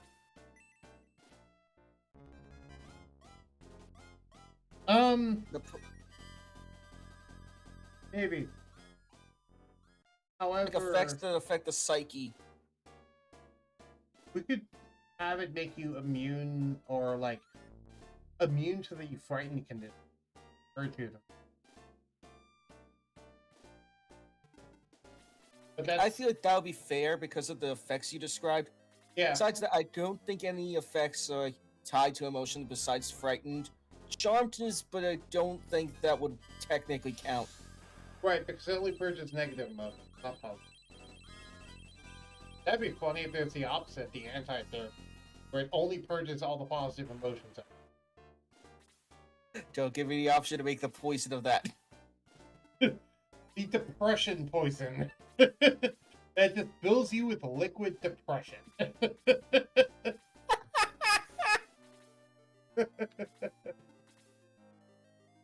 Senator, yep. So in the mini session yesterday, Yugioh put a moonstone scale inside of a beaker with, well, I'm going to say mineral oil, and shook it up, and it started causing an effect that was kind of interesting. And I had, well, and then Toshio had Fox drink it, and basically he ended up making a potion that is basically a therapy potion, where it's kind of like the antidepressants but for magical, where it just kind of purges all of your negative emotions. So all of your fear, anxiety, worries, doubts, depression, all of that stuff, it's just gone for an hour. It's actively being pushed out. Now, after that hour, you can choose to hold on to the effect, in which case it can last for up to 24 hours, or you can choose to reject it, in which case it just stops after an hour. Either way, if you want the effect permanently, though, you have to take it once every 24 hours. How much did Cathangos get from her? Or just the one? Got the one. Well, actually, she made a, because remember, she only put a single moonstone scale in one. She wasn't brewing an entire batch. Oh, I have to keep remembering Cathangos could just make that at will now. By using his own scales, yes. Keep in mind, it will cost Moonstone Dragon scales to do it. So it's a limited resource.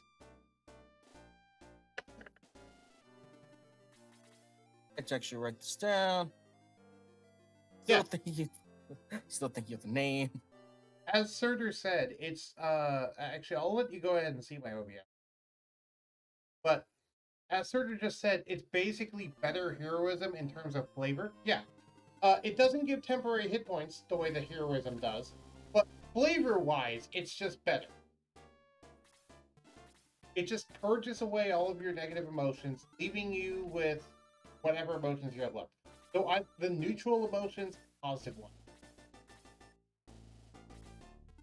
You can also think of it kind of like the joy pills from We Happy Few, except it isn't changing your mind. It's just because it isn't distorting your vision of the world like it does in We Happy Few. But it has a similar sort of exhilarating effect for it.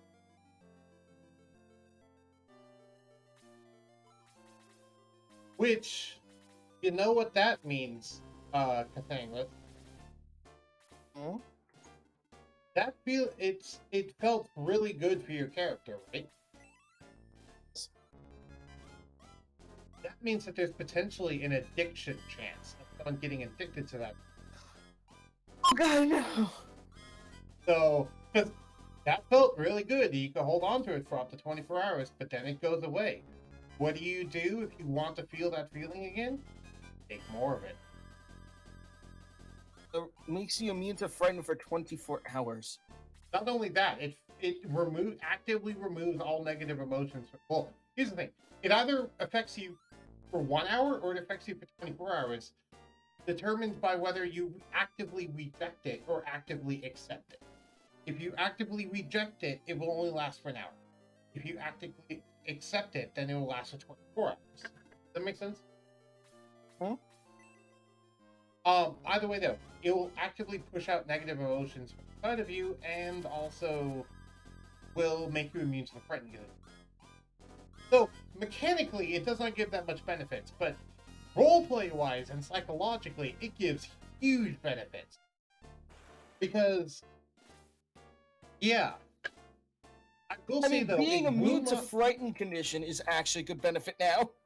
Yeah, I will say though, it does not necessarily make you happy. It just removes all the negative emotions. So if you're a naturally happy person, then that means that all that's left is your natural happiness. But if you're someone who doesn't really usually feel happiness, then you might just feel like, you just don't have much emotion in general. Because you don't know what positive emotions feel like. That sort of thing. You know what I mean? Oh, that's why that happens, because Danglus does technically know what happiness is. Yeah. The thing is what the happiness is. So basically he had so many positive emotions inside of him that, it had a positive effect on him. It had a really positive effect. But it will always have a positive effect on anyone. But for someone that doesn't know happiness, they won't necessarily feel happiness after drinking the potion, but they'll feel all of their negativity go away. So whatever's left when you remove all the negativity, that's what's going to be there when they drink it. So, yeah. Okay. And if you're wondering, do you wonder why it has that effect? But because that was not arbitrary. Basically, this is going to sound incredibly cheesy, but good dreams are made of this. You and I cannot disagree.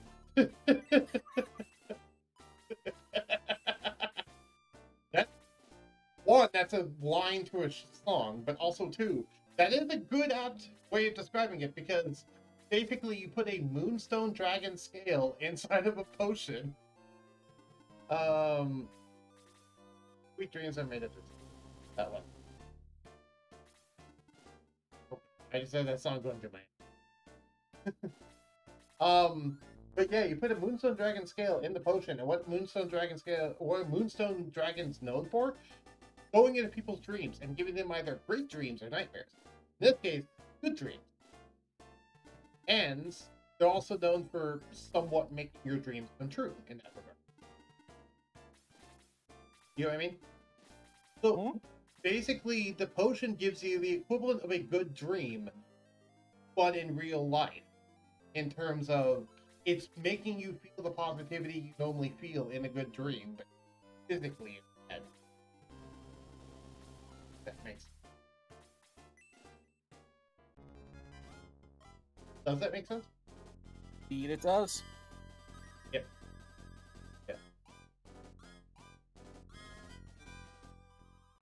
am I? Copyright. The world. Every looking for some. Oh, now you're starting to not be a coward. Okay. Now he advanced towards us. Sorry, go ahead. What were you gonna say? I said it's okay. It's just beware of copyrights. Yeah, that's why I'm saying it badly. Deadly attack at 34 damage. Jeez. Granted, deadly attack means it was a crit, but still. 34 damage with crit is actually not bad. Seeing some of the ludicrous things that you guys can do. So.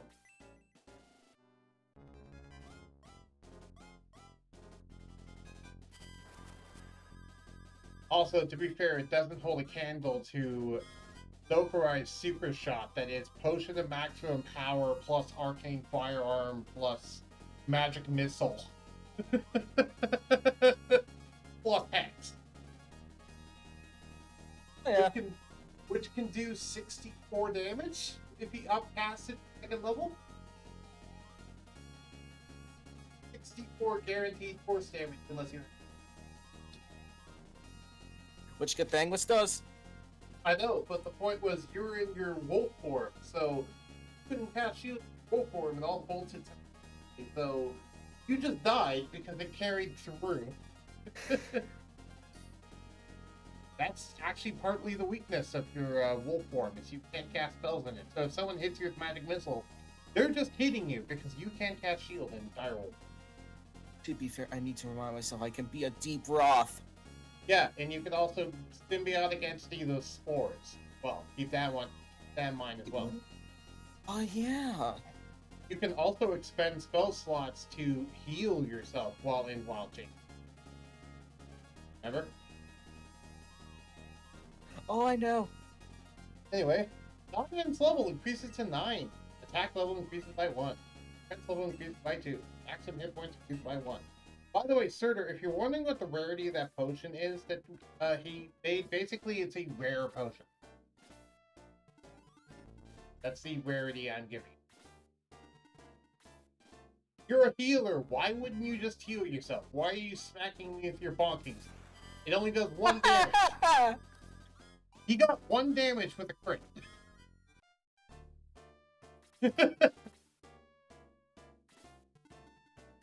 Smacking me with the bonkings. Yeah. Just sounds like Gathangus. Yeah. If the Cathangus, I think, would do more than 1 damage.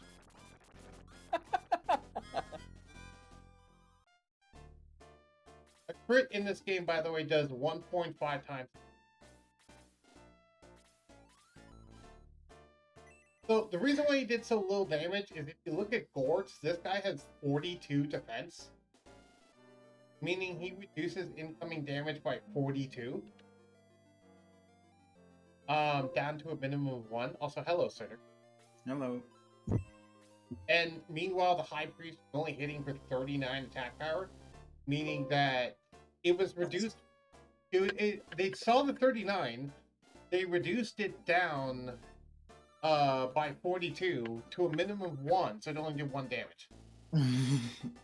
And the crit is only 1.5 times increase, and it's applied after the attack and defense calculator. So it went from 1 to 1.5, which is rounded back down to 1. Oh my god, it makes me think of this crazy damage calculation for Pokemon I linked like a week ago. Oh. I don't remember the exact thing off the top of my head, but basically the damage calc is the move Aqua Jet against an Onix, you know, a rock ground Pokemon, and Little Cup.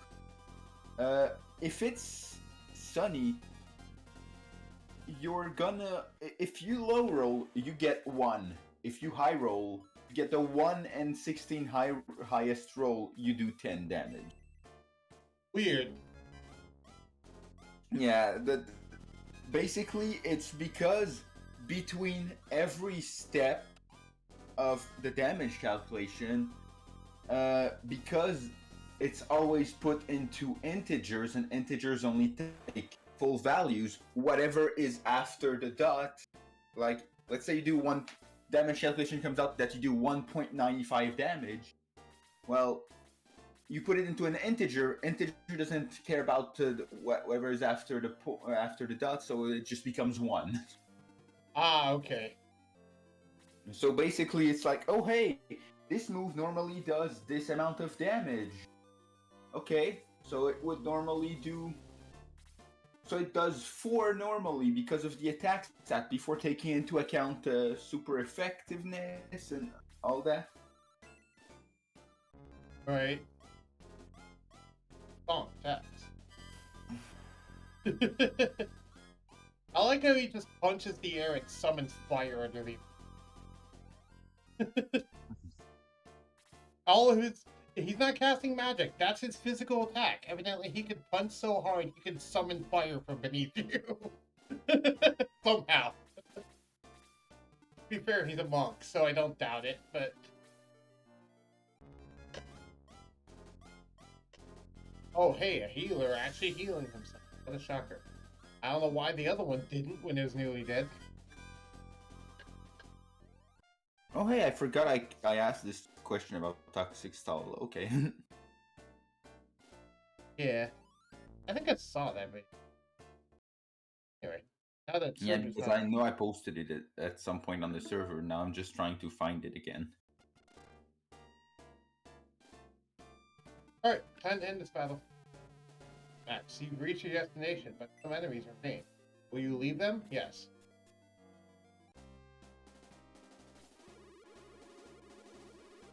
That's the most damage we can do with just 3 Magic the Gathering cards. Nope, it's not that one, but it was a fun one. Well, here's a little hero coming for my Sword of Light. Take it, if you dare. You'll never leave my castle, you pitiful fools. This is as close as you'll ever come to the Sword of Light. Alright, take great care. The Shello is a Also, powerful... Sorry. Yes? No, I'll finish the cutscene.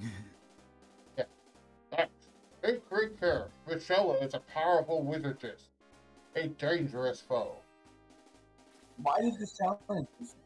Oh wow, that's get out. That's good. I could barely hear you. Jeez, that was loud. What was loud? All I heard was "why," and then you just cut out. Oh, it cut out. Yeah. I learned that my mic has a thing to prevent loud audio from coming through. Okay. Yeah. I just click on watch the live stream, and it was loud enough to cause my mic to stop, even though I was already at 50%, so now I'm at 10%. Sorry to hear that it's so low. Sorry to hear that it's so loud. Yeah. But yeah, I figured I'd stream this directly so you can still hear the game audio. Double. Wow. It just surprised me out of nowhere. Yeah. Oh, this is interesting. This is the first time I've entered a situation where I've entered another battle without finishing the previous battle. Evidently, it didn't heal Diane between the battles. Interesting. Normally, when you complete a battle and enter another one, it heals your party fully. But I guess since I entered directly from one battle to another, it didn't bother. That's interesting. Then again, I've never had an enemy run away before. So that's also part of why. The first time I found Coward AI in Shining Force. I don't know if that's actually a thing. It was probably just a glitch in the programming. Either way, filthy. One of those 1 in a million bit flip things or something. You know what I'm referring to?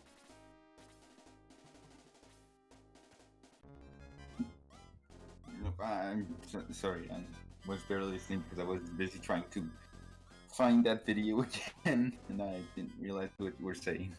Oh, okay. I was saying that this is the first time I've encountered coward AI in this game, but then again, I'm pretty sure that's not a thing. I'm pretty sure. Now I was Coward talking about AI. the 1 in a million Bigfoot. I don't know if you know. Interesting. God damn it! They muddled Max, and now he has 50% accuracy. So now he's gonna miss a lot. That sucks. So, okay, I went back to find the calculation. So, the first thing that happens is it calculates like how much damage does with no modifier on a neutral hit, with nothing affecting the field, nothing affecting type effectiveness, all that stuff. How much does raw stats versus raw stats the damage does? Okay, well, Aqua Jet is a physical move. Onyx is Onyx, which means that it has very, very high physical defense. So it does 3 because it's Little Cup and Pokemon are level 5. Right. So, okay. Afterwards, oh, it's in this. The first thing that gets counted after, like, I think spreading the moves, if you're in a double battle and you use, like, Surf or something, is weather. Does the field affect anything? Okay, weather. Well, in the example, it's sunny day, so yes, it cuts the damage of Aqua Jet in half because water move in the sun. Ah, and that's where we get to 1.5, which ignores the 0.5, so it's Yeah. 1. So then, okay, next thing is a crit. A crit past Generation 6 deals 50% more damage. Oh, nice, you crit. So 1 times 1.5 stays at 1. Right? Nice crit, buddy. Right. That's why I prefer when crit is like either 2 times or 3 times because it's more impactful. Yeah. I wouldn't mind crits. Personally, I've said this before. I wouldn't mind crits being 2 times damage again in Pokemon.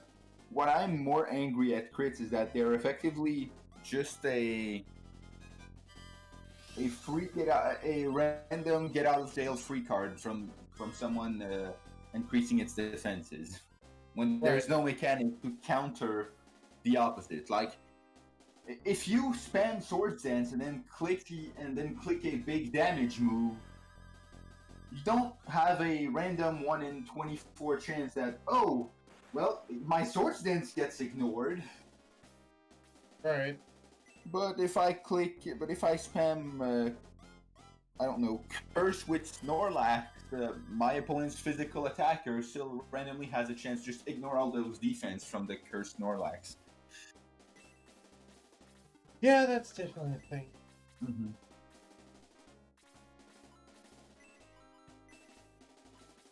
Which is why, ironically, I still say to this day, my favorite crits were Gen 1 crit, and I'm not even saying that as a joke.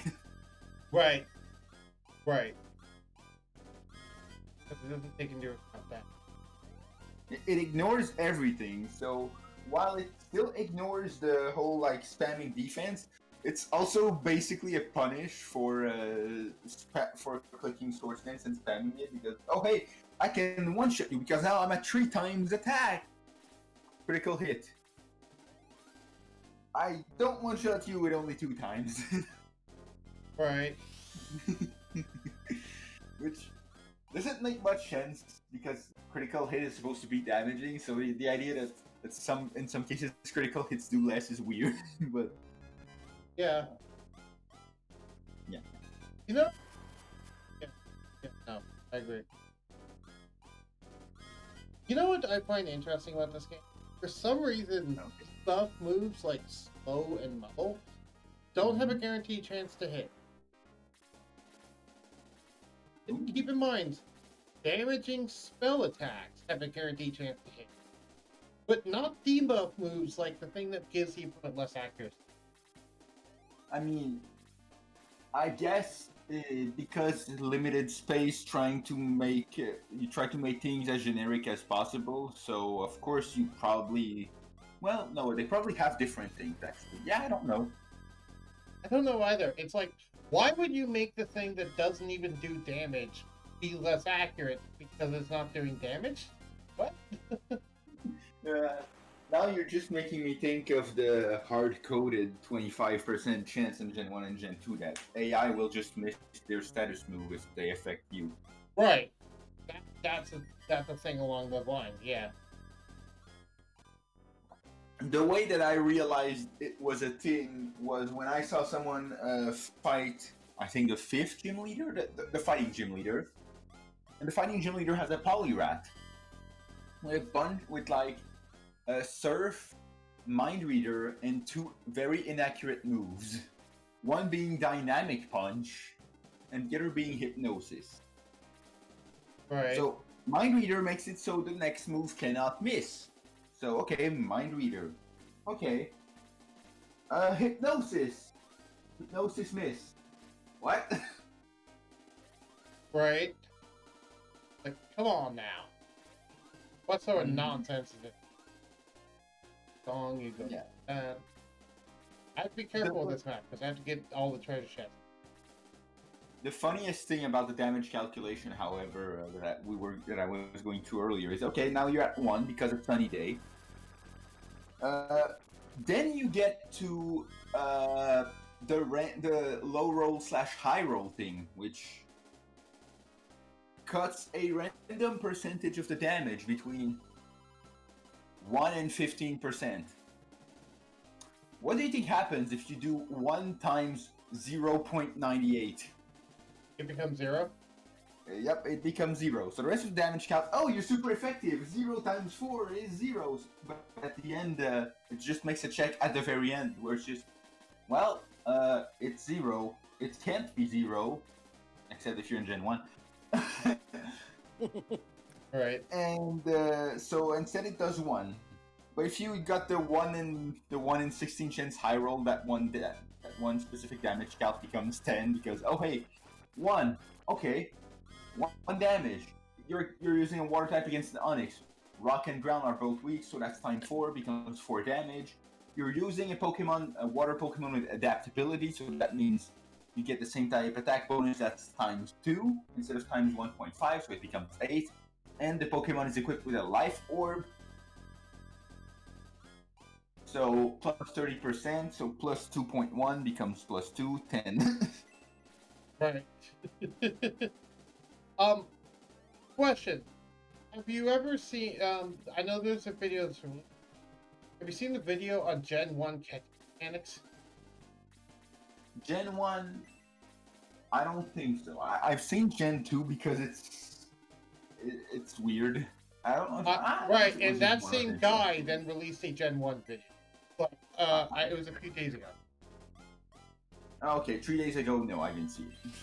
Yeah, I've seen it, and it's just silly. One of the silliest parts to me is, you know the ball wobble? The You know what? what the ball wobble is? Pokeball? Oh, you mean for if you're using a Pokeball, a Great Ball, or an Ultra Ball? Yeah. I mean, when you're throwing a ball and it wobbles a certain number of times. Before you catch it. Oh, okay. Yeah, that was supposed to be, it's like, oh, hey, you know, it's like, are you going to catch it? Are you going to? Are you not? Blah, blah, blah. It's supposed to add tension. In reality, when you actually know what it's doing, it's not RNG at all, and it's entirely systematic, meaning that you can directly determine the catch rate of the Pokemon based on how many times the ball is wobbling. Mm-hmm. Which means if you're like throwing a Pokeball at a legendary or something that's hard to catch, and it just straight up says the Pokeball did nothing, that means that it has a very low catch rate. And if you then spam Pokeballs and throw one and the ball starts to wobble, you know immediately that's caught. Because it would not wobble at all unless you actually caught it. I heard that about Gen 1, yes. That, I think in Gen 1 you could just miss your Pokeball, but because it's such a low catch rate and something like Mewtwo, if you're not just using your Master Ball, it'll just always miss, except when you actually catch it. Yeah. which is silly because it basically turns what was supposed to add tension into early confirmation. Yeah. Yeah.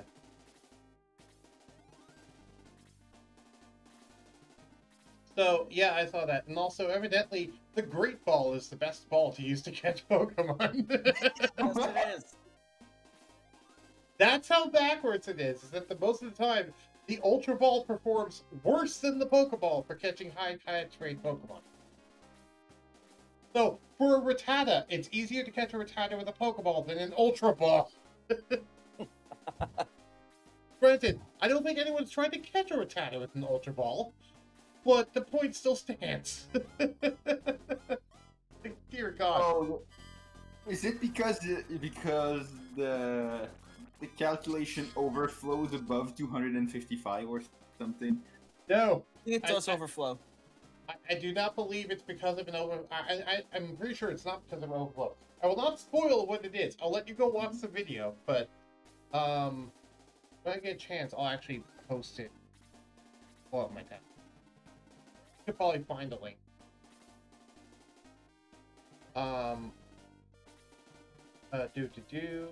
Enemy while I go search for this thing.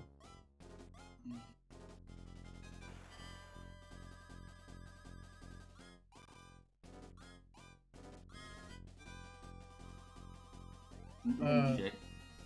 Catching.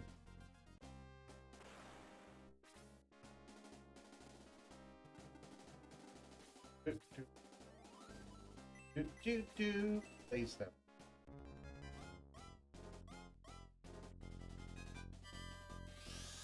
Oh, Lyra made a website. Okay, yeah, I recognize the name.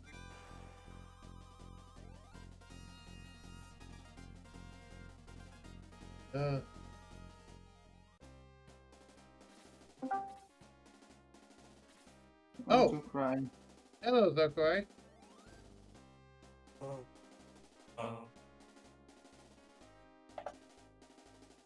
Increase the price volume of it and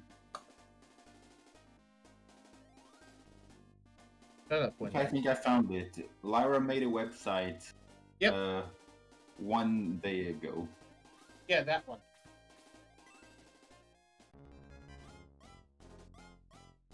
Sorry, I was trying to post it, but a Windex advertisement was the way. Windex advertising. Windex, you're supposed to make things clearer to see, not block the way. Right. That was the problem. How you doing, Zokai? Doing okay. I'm doing okay. Sure. Yes, okay. I'm doing okay. I'm not gonna lie, say I'm good. But I have context, so I'm okay. Okay, because I was just wondering.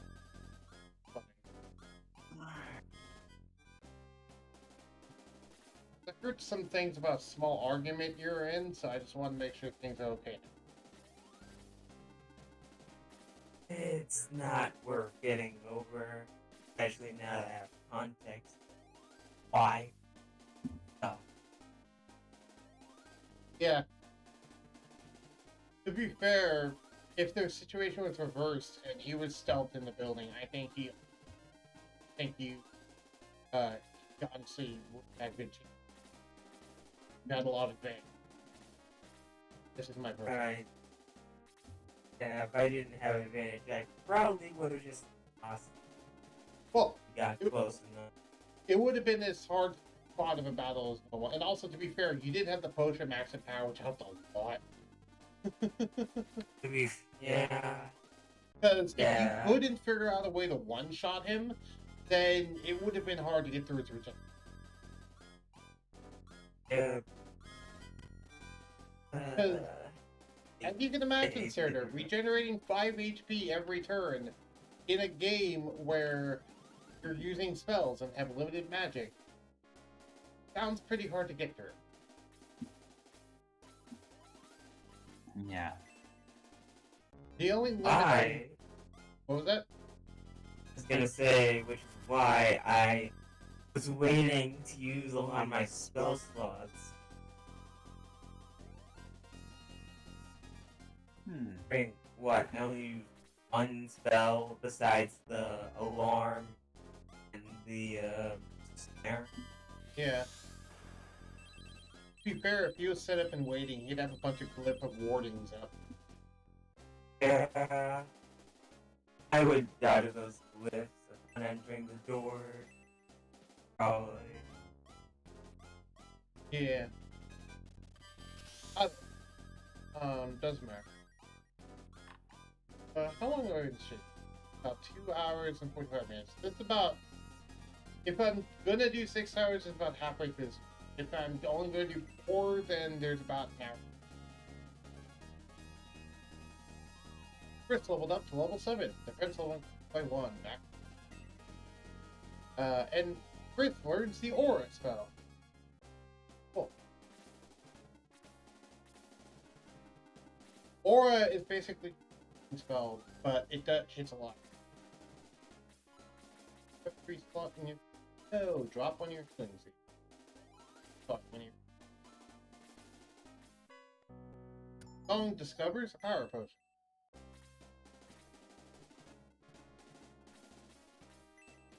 Oh, 10. Oh, 10.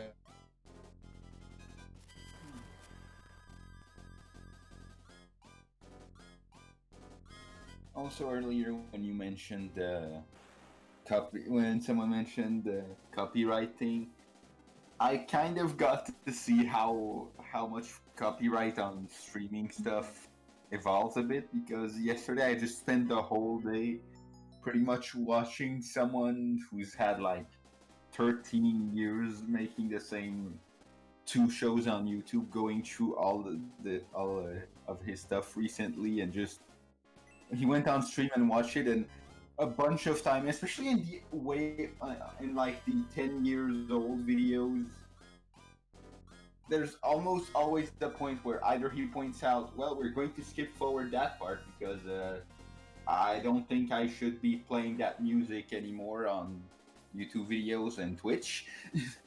Or Right. he just play, or when there's something that he wants to point out in the making, but there's the music in the background, he just starts singing dumb things over it, like ah, na, na, na, the MCA, na, na, na, na, demonetized, da, da, da, da, da.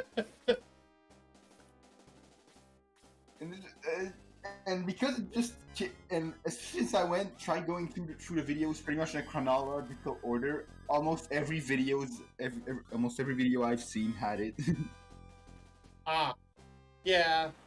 Yeah, it's like, come on. You can see how, like, 11 years ago, back in 2011, copyright wasn't really a big thing when you needed to worry about when you were making YouTube videos.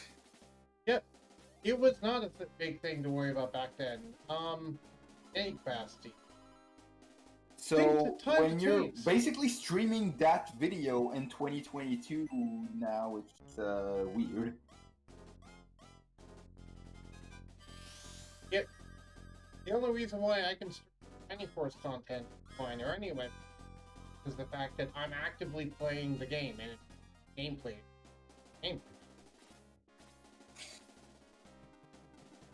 But if I was, like, for example, playing Shining Force music in the background of my oncoming Storm campaign, if anyone at Namco cared, they could have claimed it. Huh. Because So it's technically not playing Shining Force. okay. So I guess so I guess I feel like there's some songs that I shouldn't even try, even though technically they're in a game and I'm playing the game. Like, Right. I think I made the joke where it's like, oh wow, look at this racing game that has all of these really popular early 2000 songs with lyrics and all that. Right. Oh, look at the old version of Dragon Ball Z Budokai 3, the one that had a straight up ripped soundtrack from something else. Yeah, which I don't know how that works technically, because Basically, the people who made Dragon Ball Z Budokai 3 got a huge copyright strike, effectively, Yeah, on the actual but- video game.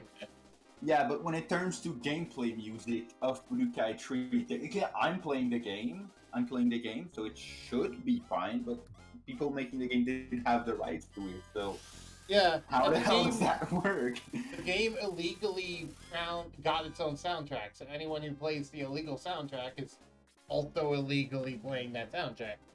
So yes, it would count as a copyright strike at that point. Which is weird because I don't know many people. I haven't heard many people that stream the game, stream a game that actually go through the length of finding if the people making the video game actually own the right to the music. That's not something that I hear people looking up often. No, because people either just assume that they have it, or they just don't care and just afford it. Yeah. Which, to be fair, that's like the whole terms of service. How many people actually read the terms of service? How many Star Wars games do you think that if I were to stream fully, never cut the audio, people could get in trouble for it? Right. Well, it also partly depends on how greedy the particular company is. How greedy do you consider Disney to be? Very.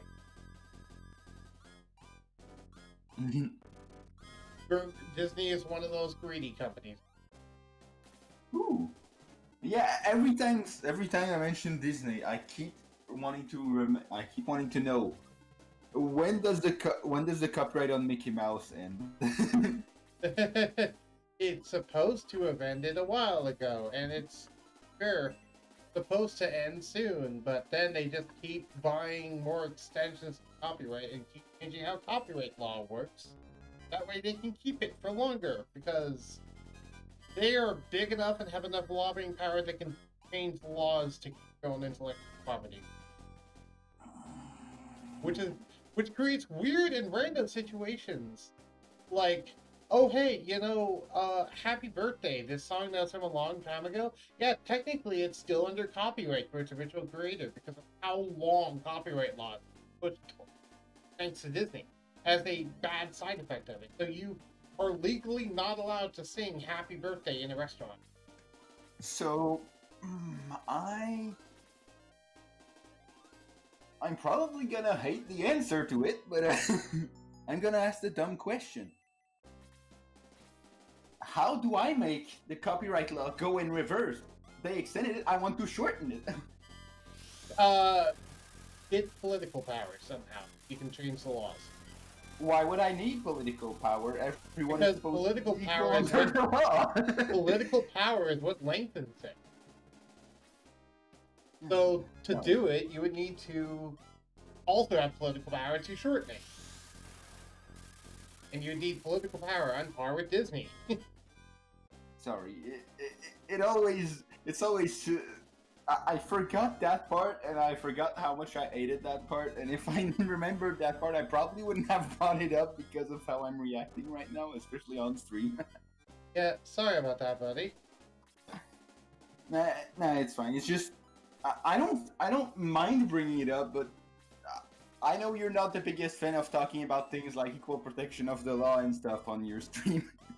Right, and well, to be fair, I'll answer your question honestly, and as long as it's not like, as long as people don't get into a heated argument about it, I'm more or less okay, unless I start getting people complaining in the comments. But considering almost no one comments in the comments anyway, I largely don't care now. Yeah, in the YouTube comments, I think the only YouTube comments I left was yesterday when I got reminded, when I reminded myself that I should, when I opened my old videos and found the Naruto stream again, and I'm like, yeah, I should probably upload that. Wait, what was the timing on that?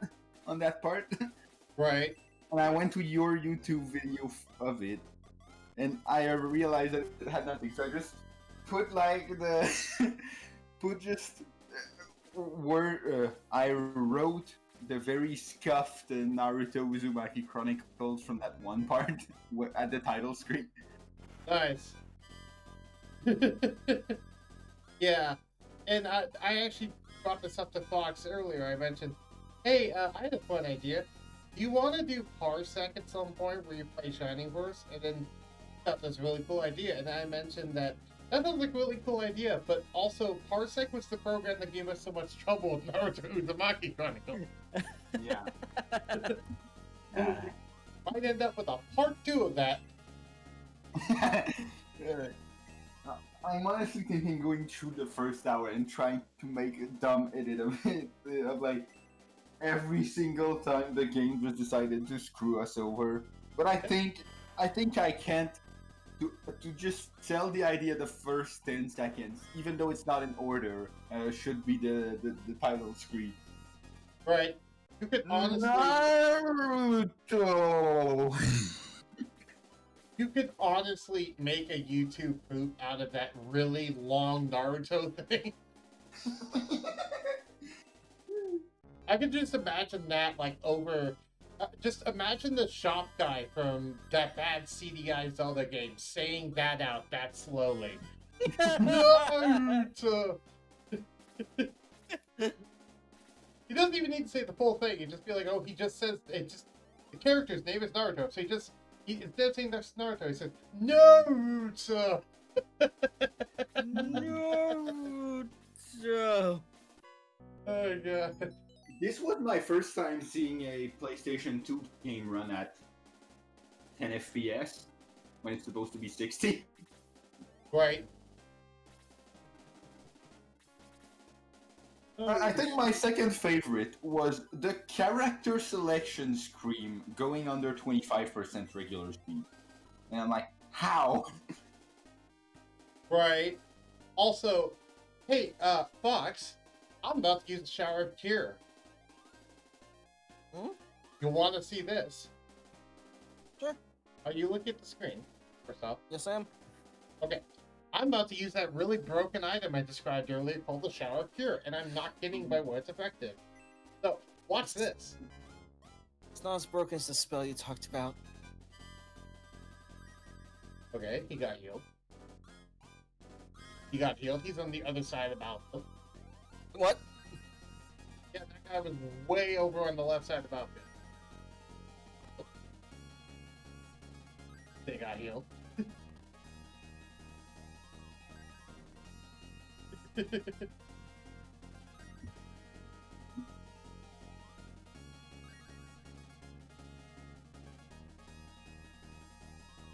So, yeah. For perspective, Lyle is all the way over there, and Hans was all the way over there. And he got damaged again. Range 500 feet, restores HP to you, restores 15 HP to you and up to 11 other creatures within range or something like that. Right. To Range- be fair, Sorry, go ahead. it's not as bad as the spell you talked about earlier, and which, by the way, Zilker, you want to know the spell? It basically, imagine you're in a combat, you gain an item, you can rewind time, keep the item, and all the experience you gain from that battle, and just start the battle over again with that item. You specifically go back to where you last took a long rest. So, a reset. Okay, he's talking about the spell Egress, which is a spell that the main hero has. And what the spell does is that when you use Egress, in this game, it sends you back to the last that you visited, which indeed would be the last long rest that you took. And it lets you keep all of the experience and items you got from the battle, but it also then rewinds time to before the battle happened. So you have the benefits of a long rest. And you have the benefits of all the knowledge you've gained about the battle. That's extremely dumb. Though, if anyone, like, all injuries are healed, but if anyone actually dies from the battle, then they're still dead when you rewind back. So, Okay. yeah, that's a very dumb spell. And also, I take it you... Yep. I'm just doing stuff in the background. So. Oh, Sam, adding something, I'm just seeing something. I can do that. By the way, Surtur, you were saying something? I thought? Um, You're saying something about Uzumaki or something? no, I think I was just playing with the whole, reminding the whole like buggy mess that it was. Right.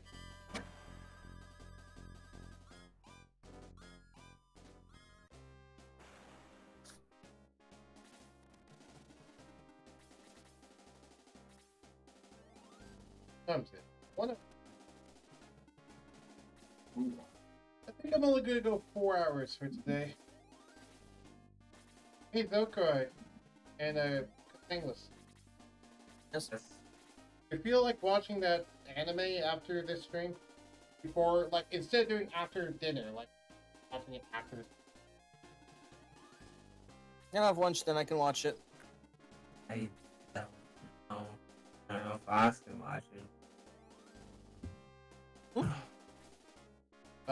What was? I didn't hear what you said, Zokai. I heard Fox, and then you cut out. Fox can watch it. I don't know if I'm actually gonna show up. Oh, then do you want to wait until after dinner? No. Oh, why do you not want to watch it with him? It's that I don't know if I'm gonna show up on time. Oh, For either I'm too tired reasons or trying to wake up, whatever. oh, okay.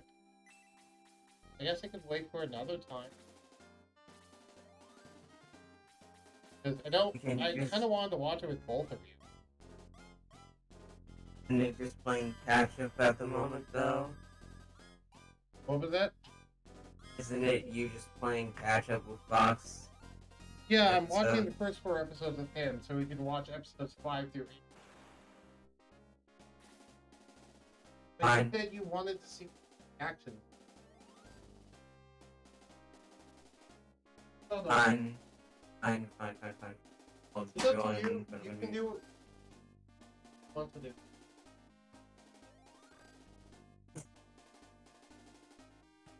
Join and do other stuff in the background while that happens. Is there anything that I can help with? Not really. I'm just pulling out two characters shooting out their action. Type of.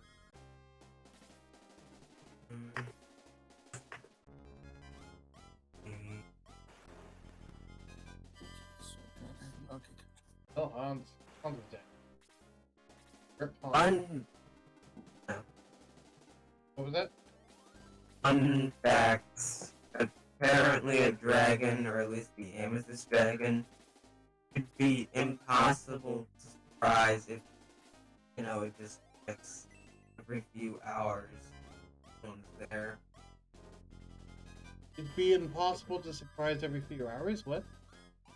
If it just routinely checks every few hours, or when it gets back home, it's possible to hide from it. Basically, All the spells. Which is why I'm confused how a dragon could physically miss where someone is or not know someone's there.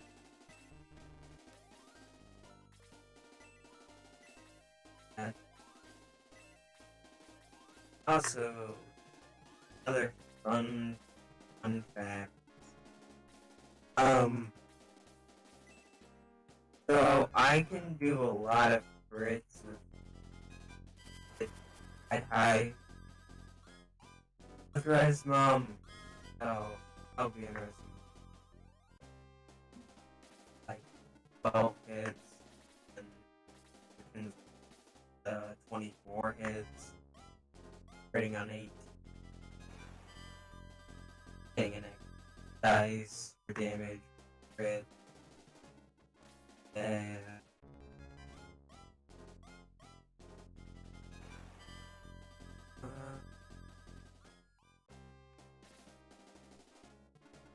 Actually,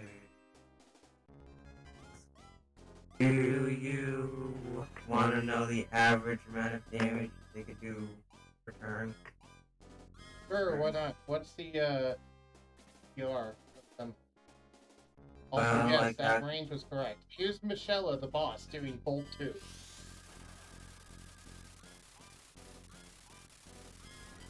Keep in mind, she can hit up to 14. Wait, 14? Yeah, because she hits here, here, here, here, here, here, here, here, here, here, and here. All at once. Doesn't hit, and it only hits enemies, not allies. Because this game doesn't have friendly fire from magic. Mm. But I'll take the Sword of Light, thank you. That will help me.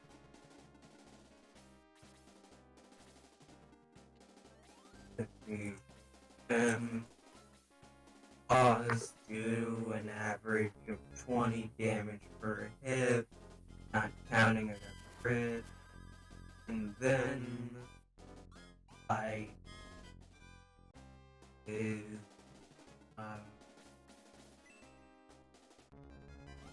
heavy.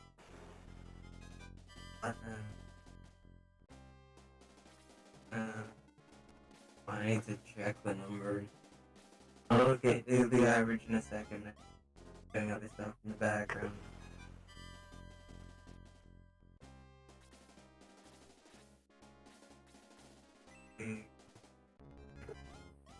Oh, I forgot to. Oops. Oh well, I still one-shot these.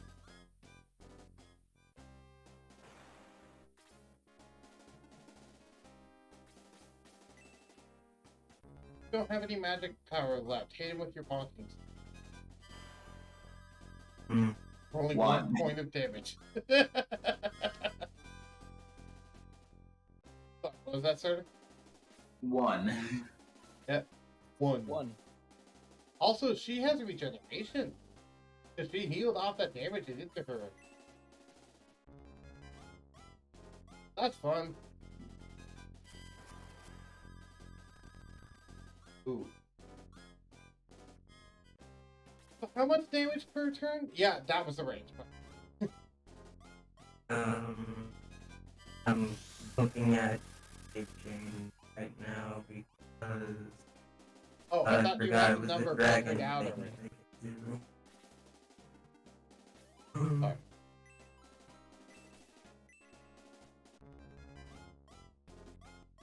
Heal max before it dies, please.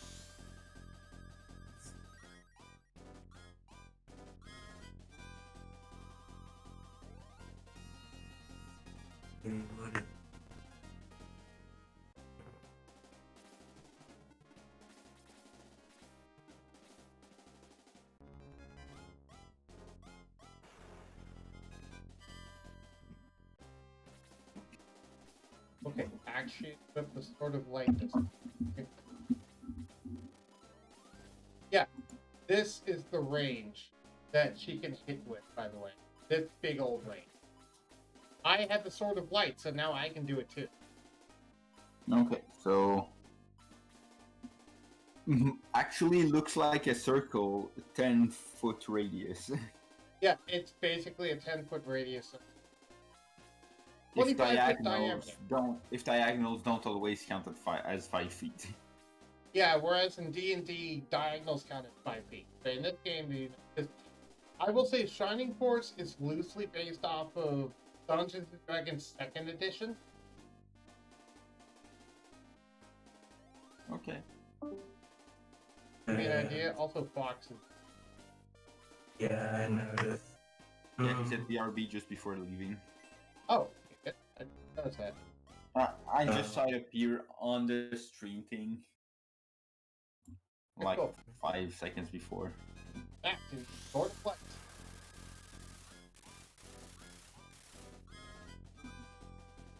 I wonder if beforehand in D&D, because you said if it's loosely based on D&D 2nd edition, I think you said. Yeah. I wonder if before then, before a certain edition, diagonals counted as more than 5 feet. They did. I know back in 3.5, a 5-foot tile was either forward, back, left, or right. You could not move diagonal. Okay. Diagonal would be 10 feet of movement. It'd be 5 foot forward and then 5 foot sideways. Yeah. It was 4th edition that changed that. Yeah, I remember when I tried doing something with Pathfinder, the way they had it is diagonals alter between 5 and 10, basically, because it's rough. A diagonal is slightly less than 1.5 times just forward or left, forward or sideways. Ah, okay. I think it's like 1.414 or something. Right. Could a dragon shape change into another dragon? No, because I believe shape change says medium humanoid. Why does it not say here, but then it says in the actual section? Oh, Because shape change and change shape are 2 different things. I know, I was just checking because I read it before that it was medium or smaller, but it doesn't actually show or I missed it. So, medium.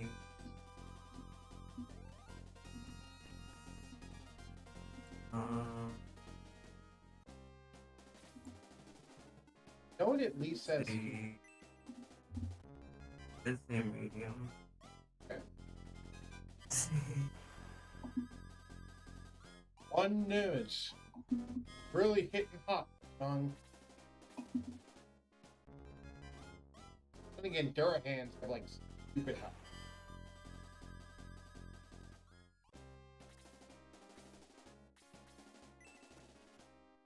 That's sort of like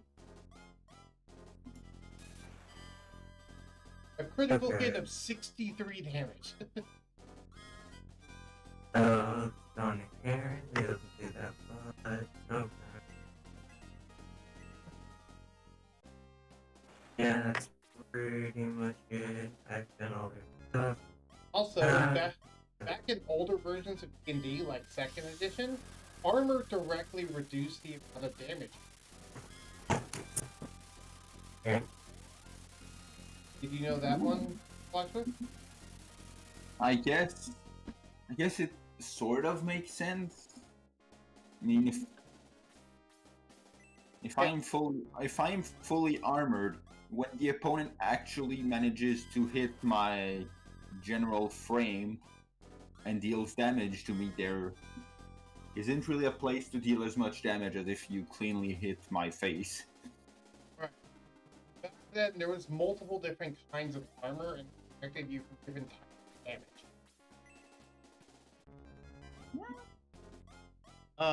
For example, and you could layer armor on top of yourself, potentially. Get more gains, but you also gain more bulk, which less movement. And some classes couldn't... For example, magic classes could not cast magic while in armor. That was one of their things. So they had to rely on things like mage armor. Hmm.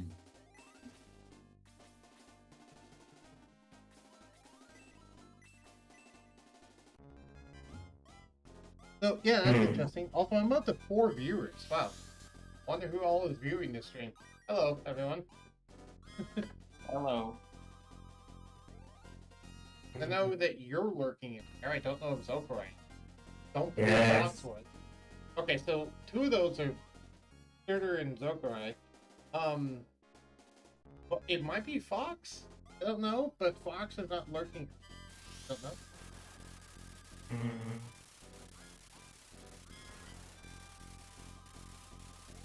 I just cannot take damage at the cost of that.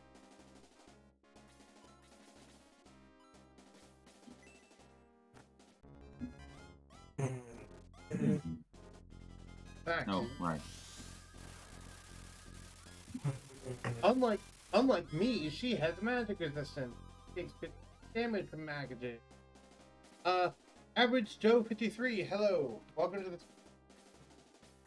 I hope you enjoy. Hello. I am currently playing some Shining Force. I'm trying to beat Michelle. I believe it's a Russian. Red box. Box it. How you doing today, Average Joe? Good.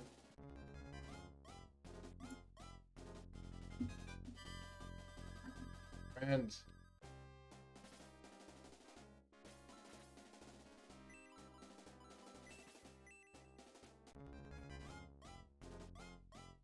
Requires mighty healing. There we go. Okay, that makes sense. Oh, probably ask. You want to guess how much AC? Yes. Brr. Yeah. All right. Well, take a guess at it.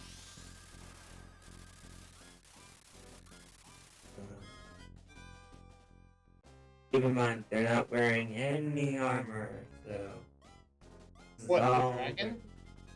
Yeah. They have natural armor. Yes. But I made their AC a little bit higher through Okay. past stuff. So how much higher? So their AC is what? You said 27? No, their natural AC is 19. The dragon's natural AC in general isn't a gold. Okay. So, how much did I increase the AC by? Eric?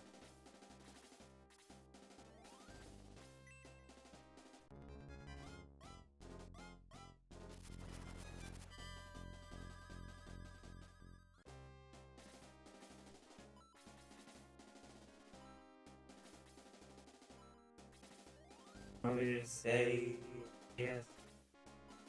I could barely hear you. I don't really know fully.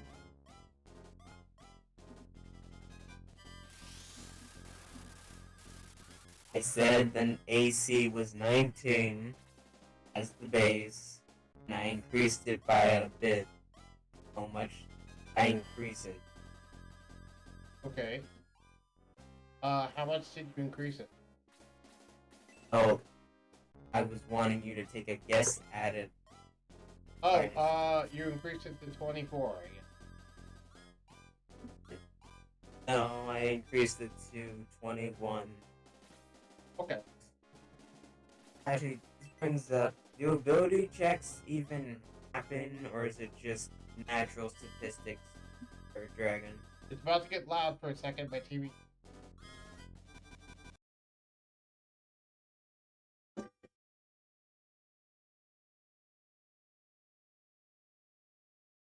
There we go. It should be back to normal now. Like I was saying, do ability statistics even go on dragons, or is all their natural stuff what they get and it can't?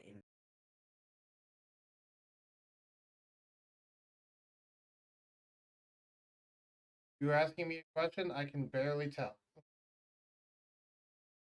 What I was asking is, do dragons get ability score increases, or do they just keep their Yes. statistics? They get ability score increases from class levels. Yes. Also, hello there, Blue. Welcome. Up to how much? Was it 30? Yeah, up to 30 because that's what their base maximum caps are. Due to being a dragon. Well, they should be much stronger than this then. Yeah. He's standing up his mom and. Okay. Yeah, a character that no one in the party has currently met besides, well, not counting him. Obviously. But not the incessant. Yeah, makes sense. Makes sense.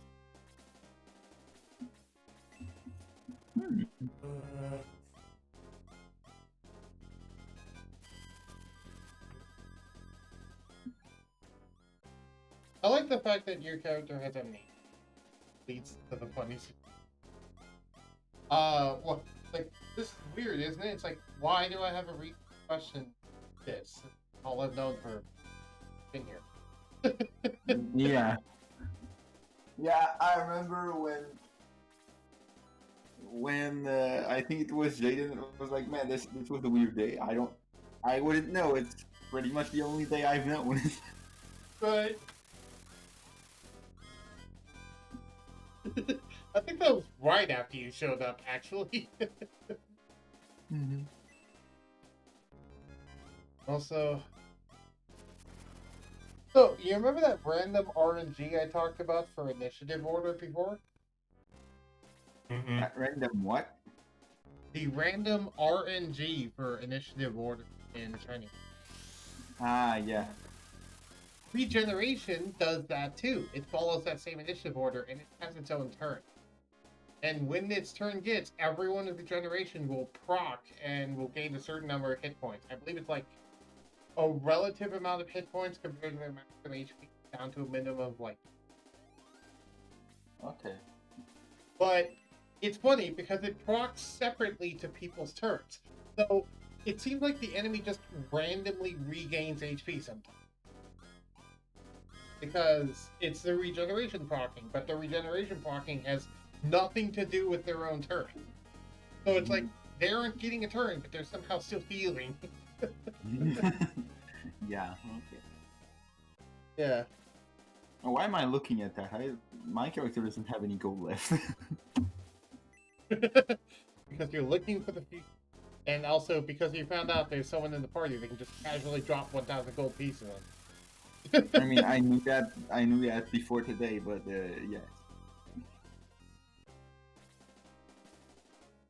Yeah, I was just starting to think. Wait, if catapult specifically says, because of course it's catapult shenanigans again. Yes, because they're cool. I'm like, catapult specifically states that both the target being hit and the object itself takes damage. So reasonably, if I catapult something like a vial of acid at someone, since the acid bottle takes damage, it would shatter because it can shatter from just a character throwing it at them. Yep. And Which we can means, also like, do the acid hit. which means if I have vials of acid, I just suddenly increased my catapult damage by 2d6. Yep.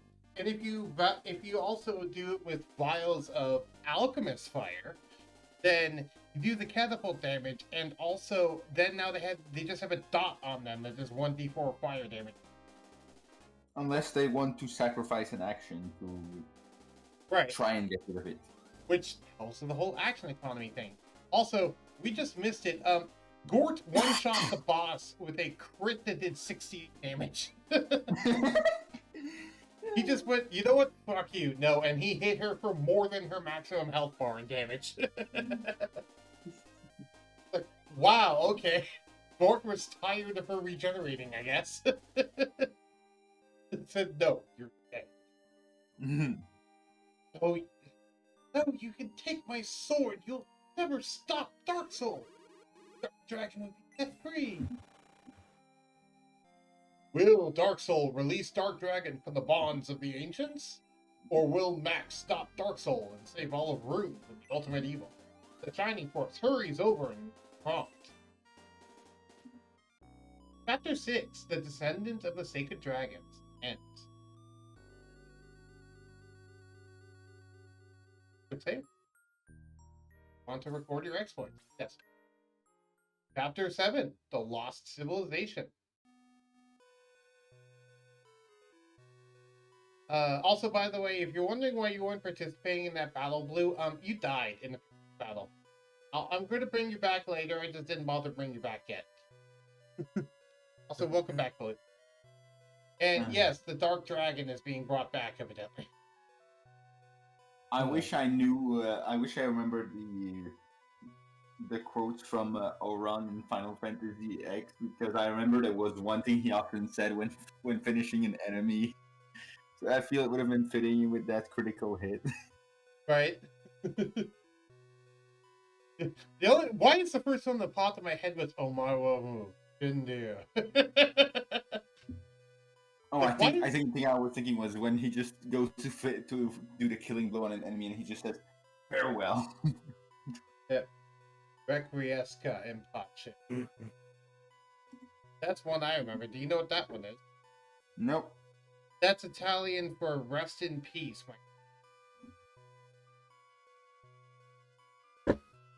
And it's said by Ezio Auditore whenever he assassinates a key important figure in.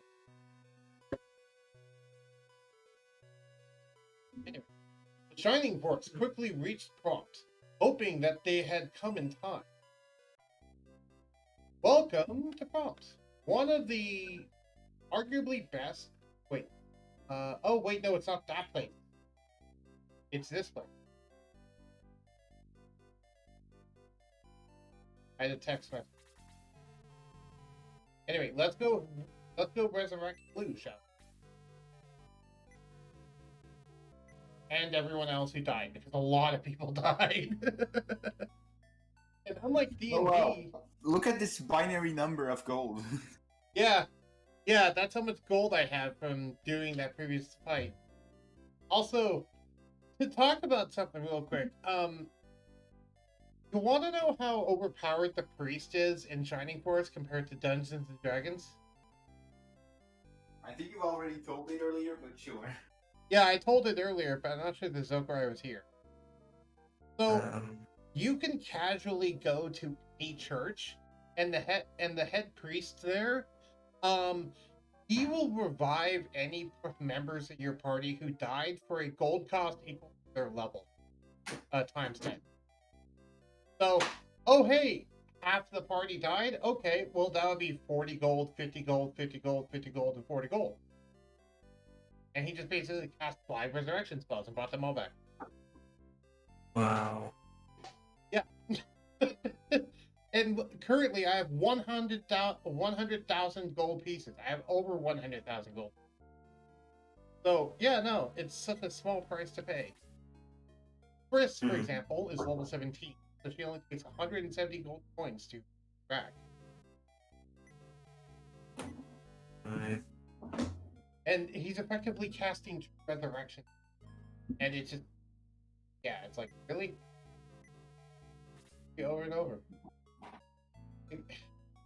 That and Egress are like, this is loosely based on D&D 2nd edition, but those are certainly things that did not exist in. Yeah, I can see how Egress would break pretty much most D&D campaigns. Right? I've only ever pulled something like EM, and it was only once, and it wasn't as powerful as Egress normally is. Because what I did was, the party was entering a dungeon. They went through a portal, rolled badly, ended up in the boss room as like the first room, as like the second room in the dungeon that they entered. It basically got wiped out in one round of combat, the entire party. And then I had everyone wake up from a nightmare at the previous location that they long rested, and said, hey, you guys got wiped out incredibly quickly and it wasn't really your fault. That was actually just a nightmare.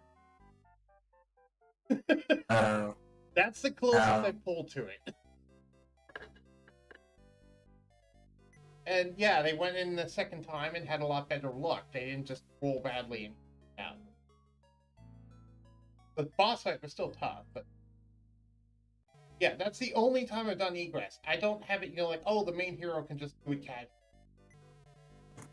Usually I only ever pull that card if the party gets wiped out for something that is entirely not their fault in any capacity, and I feel it's justified for them to get second.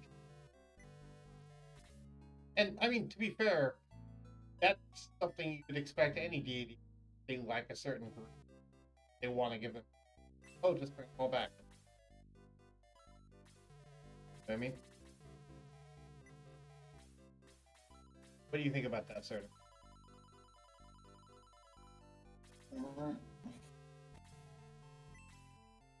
Alec called you out.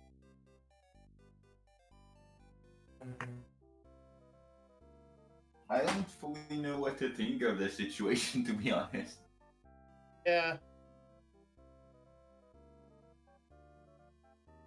I mean, yeah, that's sometimes just how the dice work, but also at the same time, it's like, aw. Yeah, I can see both sides, and I don't know which one I agree the most with because Right. yeah, it's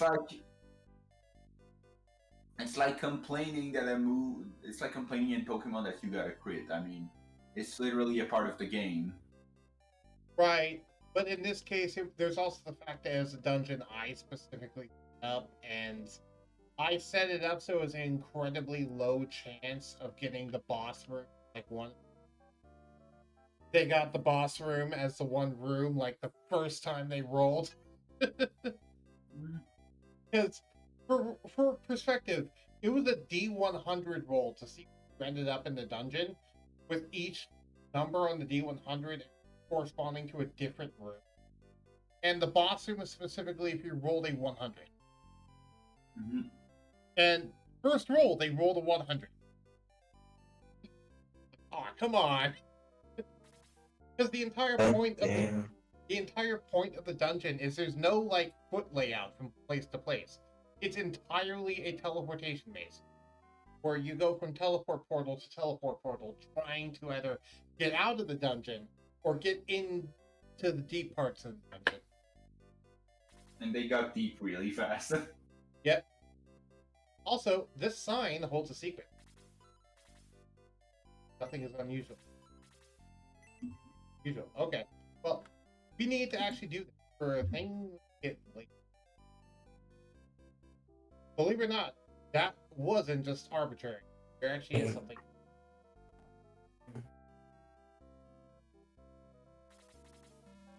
Whoa, I can't let anyone pass King's orders. Okay, I guess I need to go talk to the king. Why do you have so many books? Running path, eh? Are you sure you want to know about it? Sure. The king might know something about it. He's always reading books. You have plenty of them here, dude.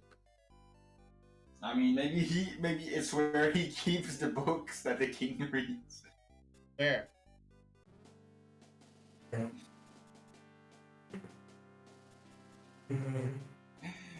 Somehow it's making me think of like I had the Doctor Doom answer for that one. Why doesn't the king keep his book at his home? At his home, like a peasant. Why don't you go through? Why don't you walk in like a normal person? How does a normal person walk in? Through the door? Through the door, like a peasant. Yeah. Like as soon as I said in his castle, my brain went Doctor Doom on it. Right. I didn't hear Doctor Doom at first, so I heard Doctor Doop at first. So I thought you heard Doctor Doofenshmirtz quotes, but Doctor Doom. I was like, oh, When you heard like a peasant, you immediately understood. yeah, I immediately understood what you did.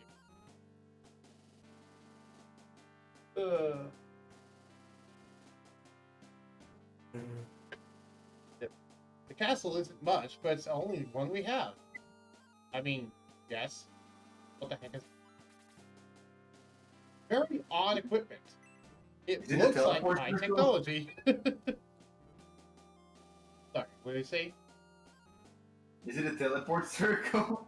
I can't move on it. It won't let me move on it. All I can do is inspect it. It just says it's very odd equipment. Ooh, what's down here? Little kid. And a guy with books. Sorry, no time for idle chatter. Kid, get out of the hallway. I want to walk up there. I said get out of the hallway, please. Please? Kid! Thank you. Keep going down. Go down. No! Go down. Oh, there's nothing up here. Okay. I just wanted to check. I was about to say, if he blocked my way back out, I would have been mad. It's punishment for you showing the blocking NPC to potentially skip a part of the game at the first session, the first section of Shining Force. Yep. You did it to the game for your own benefit. Now we do it to screw you over. Right. The fun thing, I could go up the stairs and talk to the king. I wonder what happens if I just leave through this way. There's a chicken blocking my way? I thought.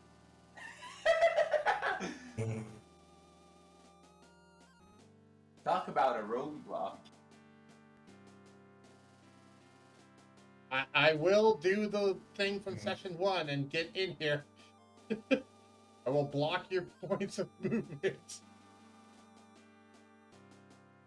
There we go. So what is this?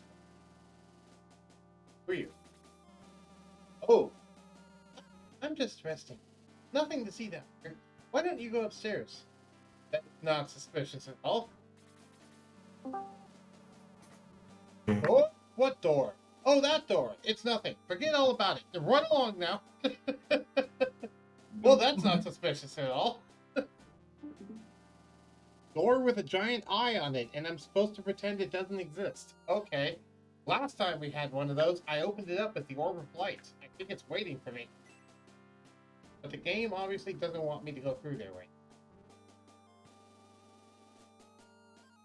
Also, welcome back, Fox. Hello. How you doing? Oh, okay. Glad to hear.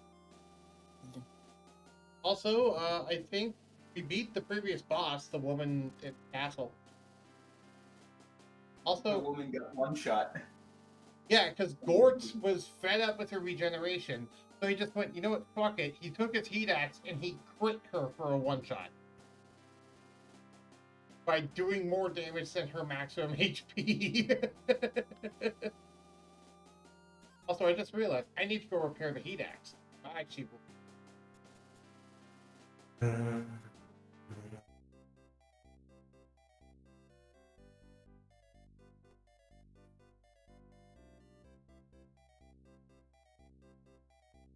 You feeling okay, Fox? Mm-hmm. Oh. Debatable. How are you feeling, Zachary? I'm just focusing on the sheet, and that's sort of it. And I need to make new models. Damn it. And, oh, never mind. AC is 29. I'm setting this up, yeah. And 29. And then AC, who would have thought? The strength is still high as hell.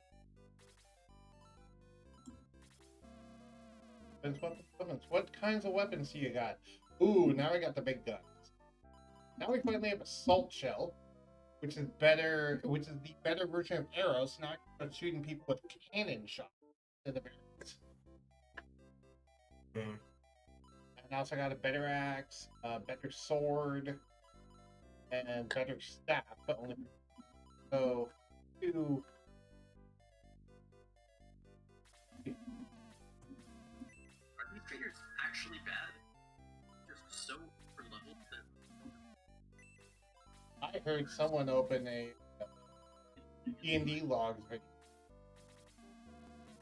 I could recognize that voice from anywhere. Okay, so it's not me.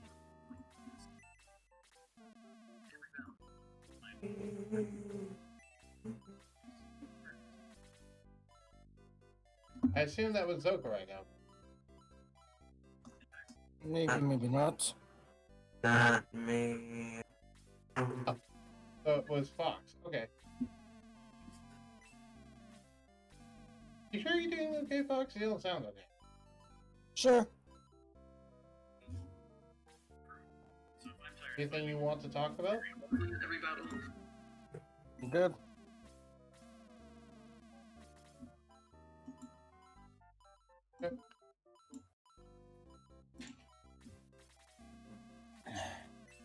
Sorry, I just got reminded of a dumb challenge run of Emerald that I never saw before until like a couple days ago. So I went to go and look for it. Okay. Take care. Ugh.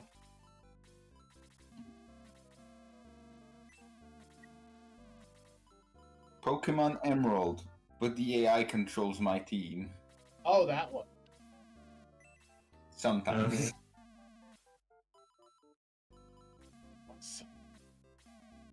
Well, because if the AI could only controlled your team always, you could just, oh hey, here, have a level 5 Magikarp. I'm going to stomp you with your own Pokemon now.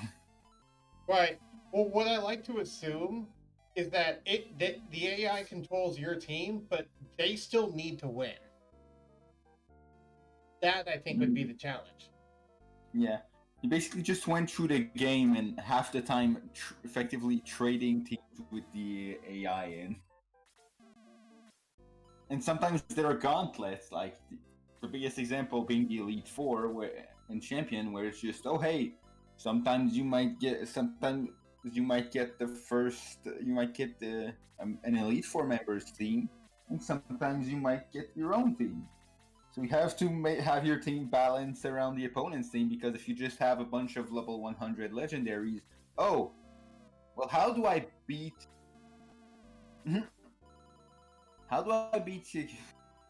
Kyogre with Glacier's team?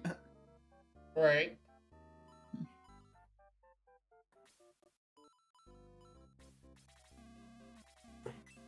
Yeah, I was thinking the opposite, because I was thinking like a thing where, oh yeah, the AI always controls your team, but the AI needs to win the fight for the fight to the point.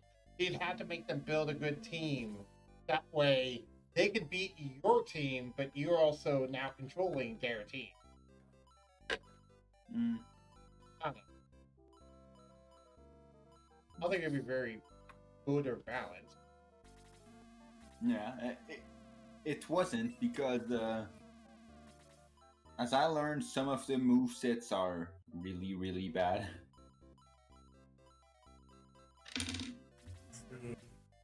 Do you want? Do I want what?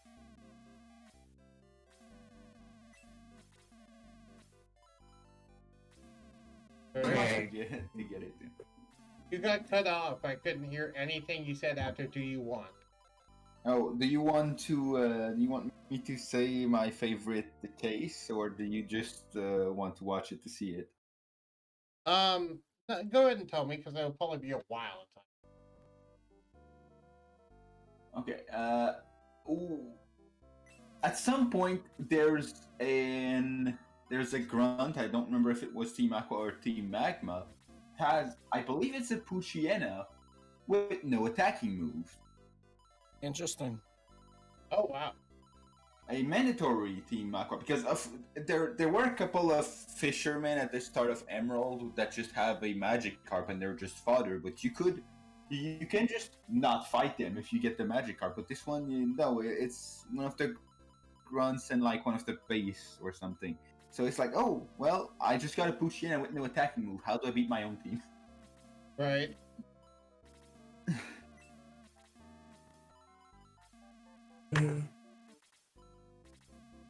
Does It's it have an any interesting damaging history. moves? What?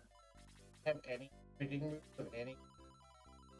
I mean, unless you want to count Struggle, but Oh no. The struggle would kill you before it kills the enemy.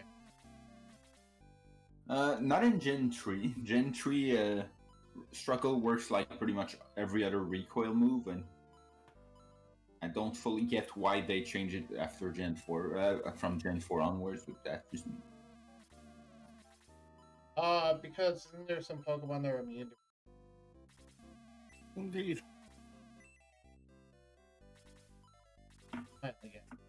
I mean, it still does recoil in Gen 4, it's just that being based on the damage, for some reason, Struggle becomes like the only move in the game whose recoil is based on the user's max HP instead of the damage dealt. I just found it weird. Great. Like, they didn't do that with any other move. When you use Double Edge, you don't lose a quarter of your HP, you lose a third of the damage you dealt to the opponent. Yeah, which is very strong. Unless you have something like Rocket.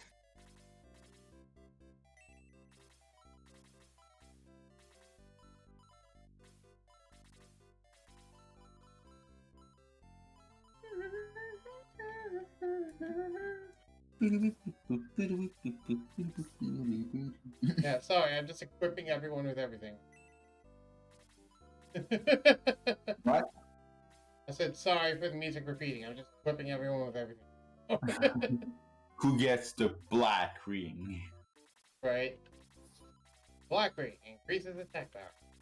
Or curse type. There. Alright, I put the damage. Who the heck can open up? I forgot that like certain characters just can't equip certain. Ravager says 328 average per turn, not counting crit, legendary action, crit damaging. Effects of. Okay. So just baseline, your mom can do 328 damage on. That's pretty And good. then, yeah, and not forgetting action surge, they could do that all over again. Double that damage. So, Yeah. That's pretty good. So who can equip the black ring? That would be Swordsman, Knight, Warrior, Sky Knight, Wing Knight, White Knight, Samurai, Ninja, Pro Path, Gladiator. Okay. Sky of War. Give it to Matt? Sure, I'll have you. oh, That's a new sound effect because Max just got cursed. Because the black ring is cursed. Shocker. It's like the evil ring is cursed. And yes, it's straight up called the evil ring. I thought the black ring was the evil ring. No, the black ring is separate from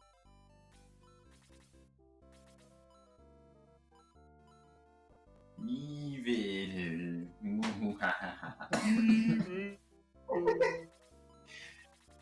Maybe you think that one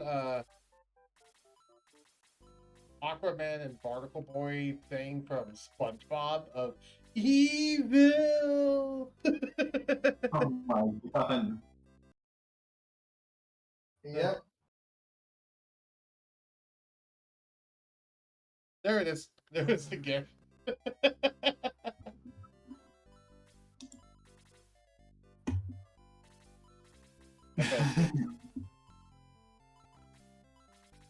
I'm realizing the burn weapon's actually sort of bad, because it only does. But.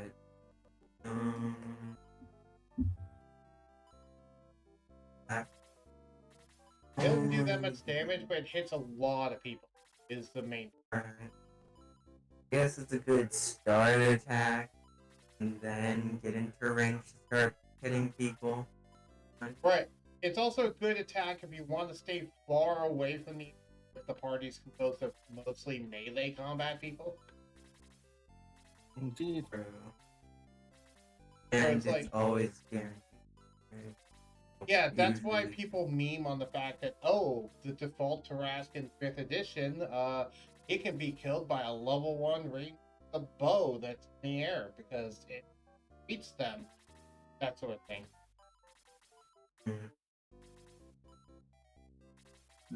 My favorite meme Why- is the golden one. Wait, why a level 1 ranger? Because the fact that the Tarrasque cannot even hurt the range. Like the Tarrasque lacks any attacks, but That sounds stupid. it is stupid. Why I don't use that stat block. Yeah, fair. Alright. Understandable.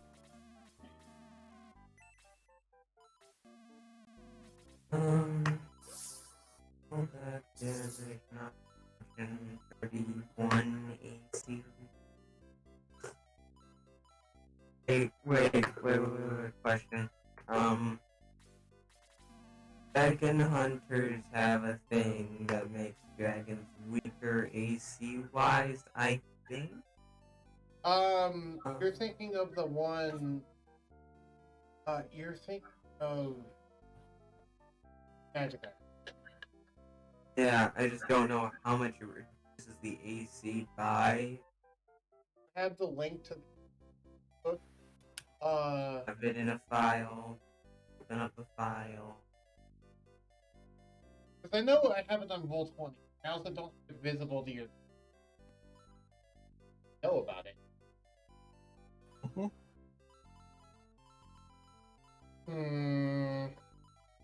Oh, Surprise!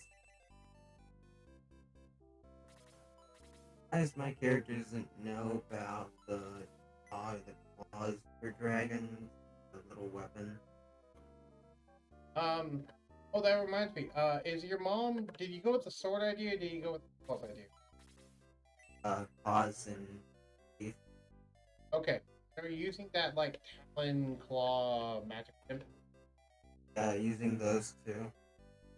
Okay. I guess your character would probably. And if it's her main weapon of choice outside of humanoid form, yeah. I also remember as part of her multi deck, she also makes bite attack. Play as the jump. That's why I said Jaws was also an item she had. I guess yeah, I'll make them after I finish. Whenever that will be, which could be either in 5 minutes or 2 hours if I. By me. I couldn't prevent myself from thinking of Shudderwalk when you mentioned claws and when you mentioned Jaws. Right. Also, I just realized the Shining Force editor covering up. I didn't mean that. Yeah. My claws that scratch. My jaws. Sorry. My jaws that bite. My rats. Something like that. The shoulda walk. Survive. Probably one of the sillier cards ever printed for Hearthstone. Created for Hearthstone. Yeah, and did you? By the way, did you know that there's a version of that for spells, and there's a version of that for death rattle?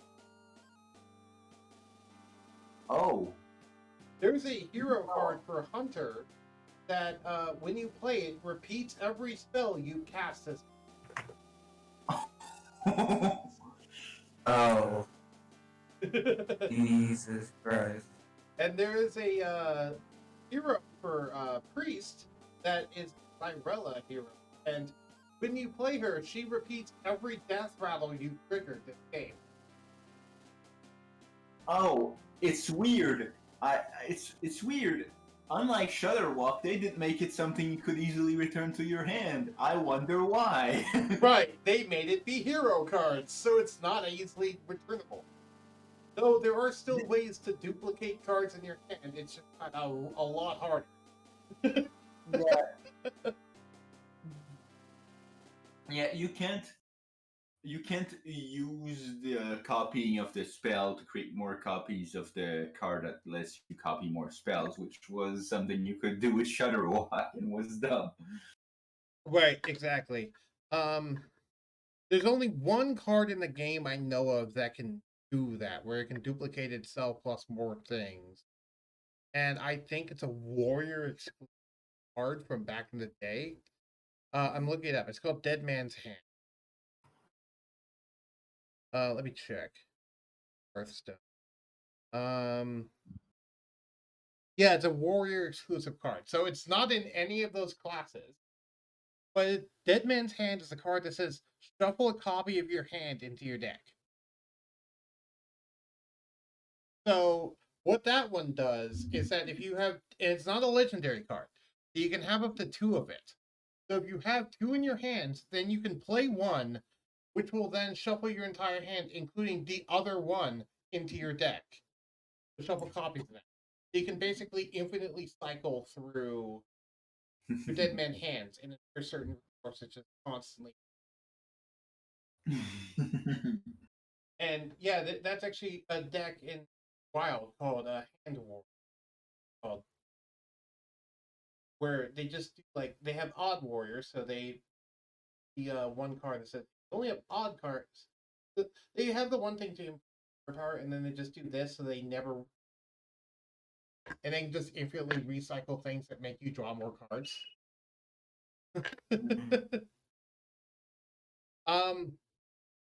I don't remember who Brilliant is.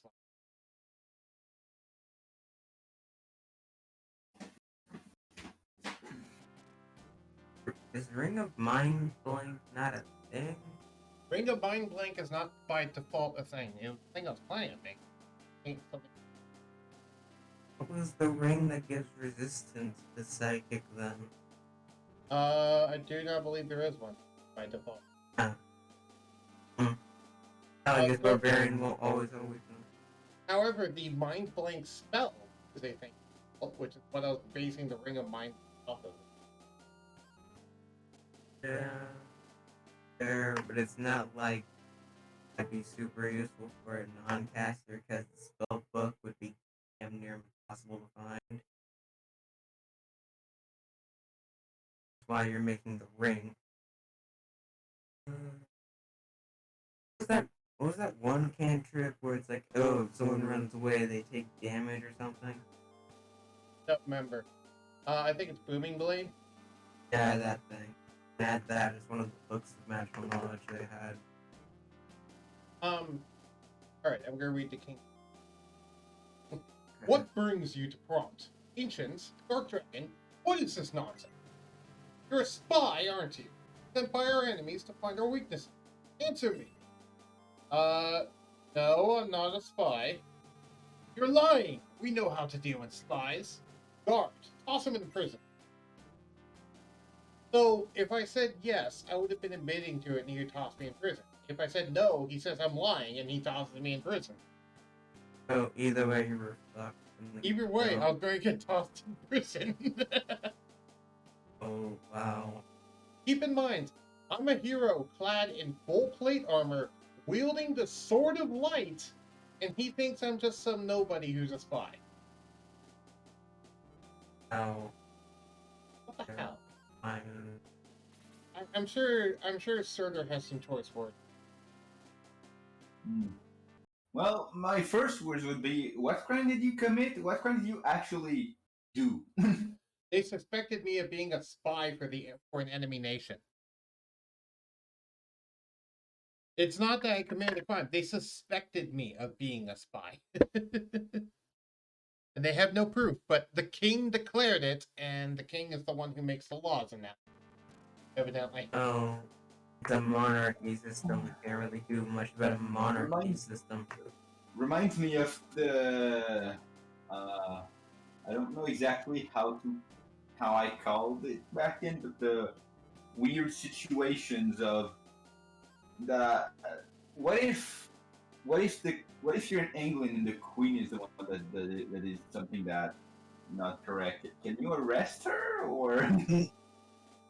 Well, depends. Is there a system set up? Because I know there were systems to balance the powers of kings and queens.